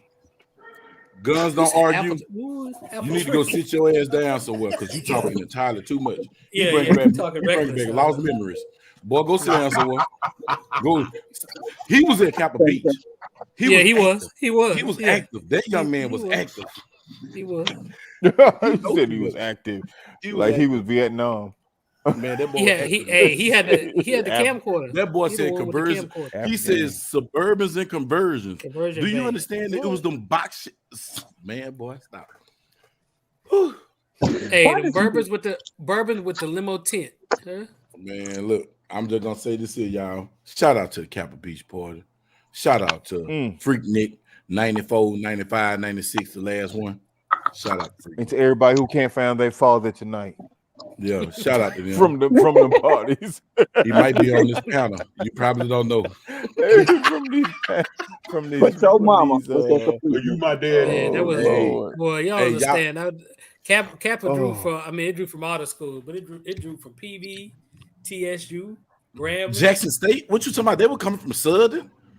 Yeah, Kappa. Alcorn. Man, they had FAMU girls at Kappa Beach. How many of y'all went to Players Ball in South Georgia? I never been to the Players Ball. Bug did. Oh, I didn't. I never went to the Players Ball. I could have went, but I chose to get some trim. I should have went. Let me tell you something. Players Ball, it wasn't Daytona. Down Daytona. Shoot. Man, when I was down in the valley, Lord have mercy. You go down Players Ball, down South Georgia, down Georgia Southern. You know, I was in ATX and now, time, so you know what I'm saying. We was talking about Texas Relays and fucking South by Southwest. Boy, they don't know nothing about the Texas Relays. Boy, man, Texas Relays. Stephen F. Austin. Lord Jesus. I've seen a lot of kids lose their life and get the shit beat out of them and put in a coma. A lot of girls. This nigga talking about violence. Like I'm telling you, we want to talk about. You gotta listen to him. I got to get the violence out the way to get to the Plan B's. Because Plan B's became $40 at the time. Let's say he talking about. Man, let me tell you something. That look, everybody sleep. Let me tell you something. Everybody sleep on the Dodge Intrepid. Man, back in the day. Look what this boy said. See, guns don't argue. Need to stay his ass somewhere, sit down. Yeah, for real. What you know about the Rally Boys and Mr. Pookie? Yeah. Boy, you better leave that alone, boy. See, that boy that threw me back. That was a lost memory. That nigga said jamming Mr. Pookie and the Rally Boys. Bam. And then K-Rock. Look, I know where I used to bump. Mr. Big, Pastor Troy. What the hell is going on? Man, what happened to down South Georgia boys? Man, what happened to Pastor Troy? Shoot. Let me tell you. I don't know. Don't give me a line. Look, but hey, they be having a peak tour every once in a while up what the hell up in National Harbor up in DC. I heard this slide in take that PKO. Like shit. Hey, you know what I'm saying? I gotta keep one time for the one time, you know, Tuck and all them DSR boys too. Man. They ain't know about that.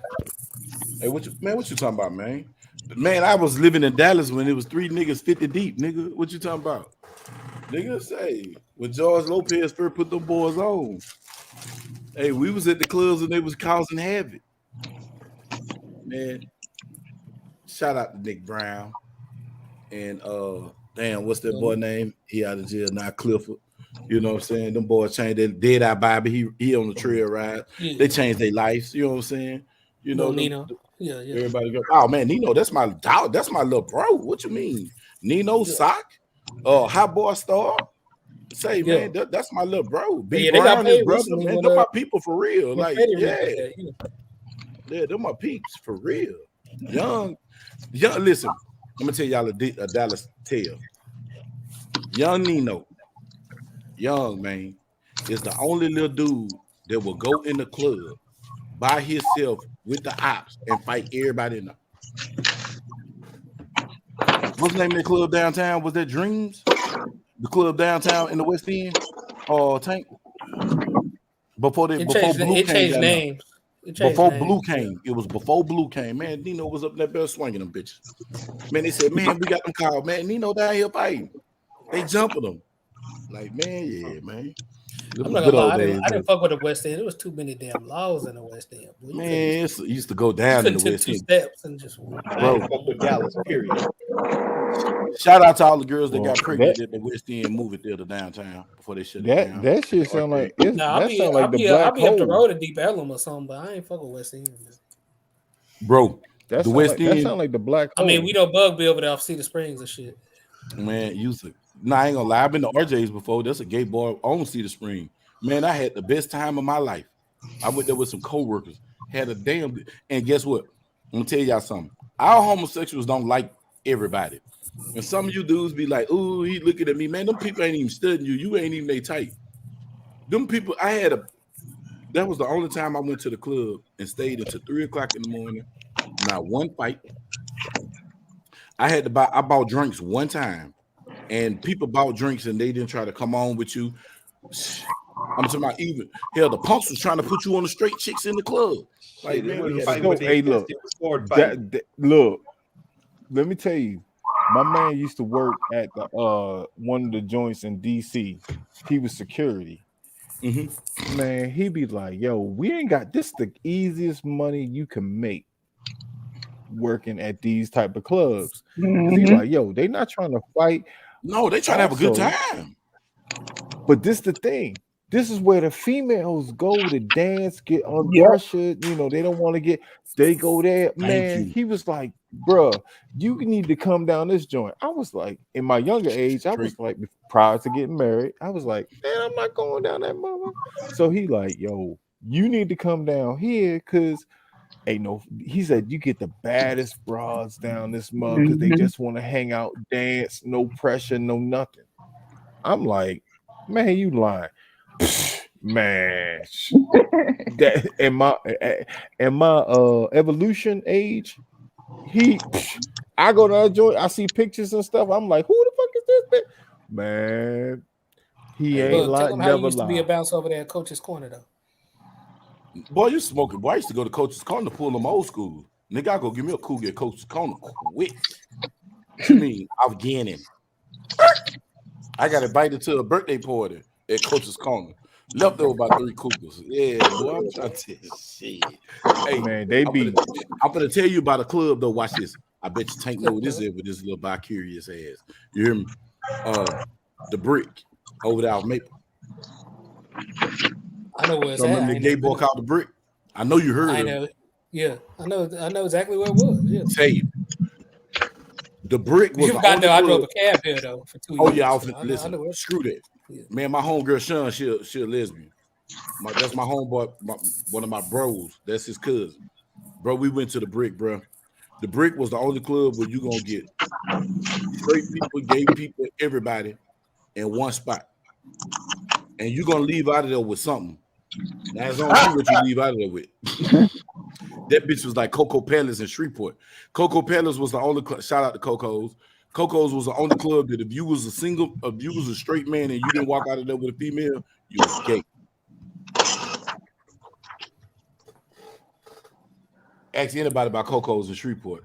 Hell, Baby will tell you about that bitch. Baby be coming that bitch and say, "Do the wave," and the whole club do the wave. You know what I'm telling you, man, that bitch is. But yeah, man, the Brick was a fool. The Brick was a fool. I'm gonna lie, if I'm in a poet, I'm gonna be at one of the casinos because I'm trying to get me some free drinks and shit. Bro, what you think the routine is in the club in Shreveport?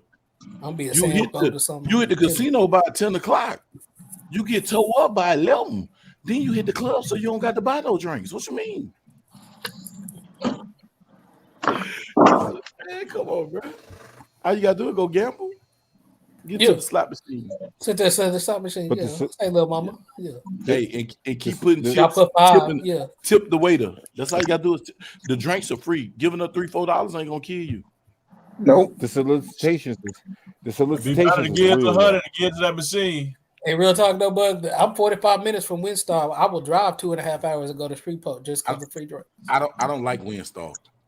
No, you not got at to all. pay to play You the got to pay table for all games. your shit. Oh, fuck all that. Now, Windstar, I will go there for like a concert to stay in the Windstar and resort. Choctaw. I don't fuck with it. Yeah. But if I'm a gambler, I go to Shreveport, Biloxi, Mississippi, cool. New Orleans, but Vegas. Vicksburg New Orleans cool, but not for the casinos. Greenville had something, and Vicksburg had something. That's what I remember. Oh, yeah, Tunica, Mississippi. Yeah, Tunica. But Tunica that's like to put people in close jail. to Memphis, but I had to go to GM. Show me down there in like Gulfport and shit, get on them boats and shit. I ain't fucking with that. I ain't getting. Man, Biloxi was the shit. I have rode the boat out there. We went to New Orleans for my senior class. That was smoking. I want to do that again. Hey, fuck that. You need to come to Raleigh, to Lake Ray Hubbard. They got yacht parties out there. Yeah. They got that on Louisville too, don't they? Ask anybody about them yacht parties in Dallas, man. Not Louisville, but what's that It's one? by invitation Like going to only. Denton. 35 going to Denton. What lake is that? Is that Ray Hubbard? I'm forgetting them lakes. Yeah. Which one? 35 north going to Denton. Coming out like Louisville. That's Louisville. That's Louisville. Yeah. Yep, Lake Dallas, Louisville. Yeah, Lake Dallas. That's what. Yeah, Lake Dallas, Louisville. So yeah, man, I'm telling you. Right there before you go over the bridge, they got a little spot right there. You can jump on a little yacht. Yeah, man. I know the little spots, man. I'm a good boy now. I'm a good kid now. Yeah. Say, man, y'all shout y'all channels out, man. Let's go backstage, man. So we can talk without YouTube guidelines. All right, go, Mr. Paradise. Paradise Photography on all platforms. Instagram is JT Peretti. More content will be coming soon. Yeah, you now. Yep. Bug will be coming to a strip club near you. He will be on that pole. Take it out. With his hair down. Finger waves going on with it being down, Mm-hmm. Already. The vampire of Brooklyn. Coming to you. Can't stand this little dude. Bob, put me the backstage. Okay. Hold on. Go, Tank. Tank, I'm coming to you, Tank. He put the other dude up there. No. Hey, new channel coming out. Hey. It's gonna be dedicated to Skilly braiding back hair. So I'll let y'all know when the content gonna be dropping. I just gotta catch Skilly out there braiding some back hair. I don't know who's back hair he's gonna be braiding, but it's gonna be some hairy backs. Go Tank. Oh, social media, but you can catch me on NagaNorTexas.com. You know what I'm saying? Yeah. That boy got a red elephant trunk. He trying to tell y'all something. You done? Say it again. Mm-hmm. Yeah, I'm done. Okay. Hey man, I would be playing some type of theme music, but fuck all that. Take a bit of easy. I does it easy because I'm too breezy. Plug Nation Infestation. We here, we there, we everywhere where we don't belong. Hey man, appreciate everybody for coming through, man. Hope y'all hit the like button, hit the share button, and give me an algorithm. Hey man, Tackleberry Bees and the Bug Nation, man. There was the Bug Nation on the panel. Shout out to Paradise Production, Tactical Skin, Tank, Young Tank, Stop the Goddamn Kids, and Grind Talk Magazine, Miss Mika. Who else shot through today? Big Low Boat. Oh shit, I don't forgot. But anyway, man, shout out to everybody that came through, man. If ain't nobody told you today, man, God love you, man. I love you, man. You need somebody to ever hit to, talk to, or you just need somebody just to run it with. Because when I need people to run it with, Maurice, shout out to Maurice too, man, because good people, man. Like, you need somebody to talk to. Sometimes everybody needs somebody to talk to. Sometimes just get it's life in Baton Rouge, man. I can't leave out my bro. Yeah, but everybody needs somebody to talk to, man. Y'all just hit me up, man. Talk about book on all social media platforms, Facebook, Instagram, TikTok. I barely post on TikTok, but I do check the messages. Man, y'all hit us up, man. And like I said, if anybody told you, man, God love you, you will succeed and you will be great, man. Appreciate y'all for checking us out, man. Y'all have a blessed night. We out.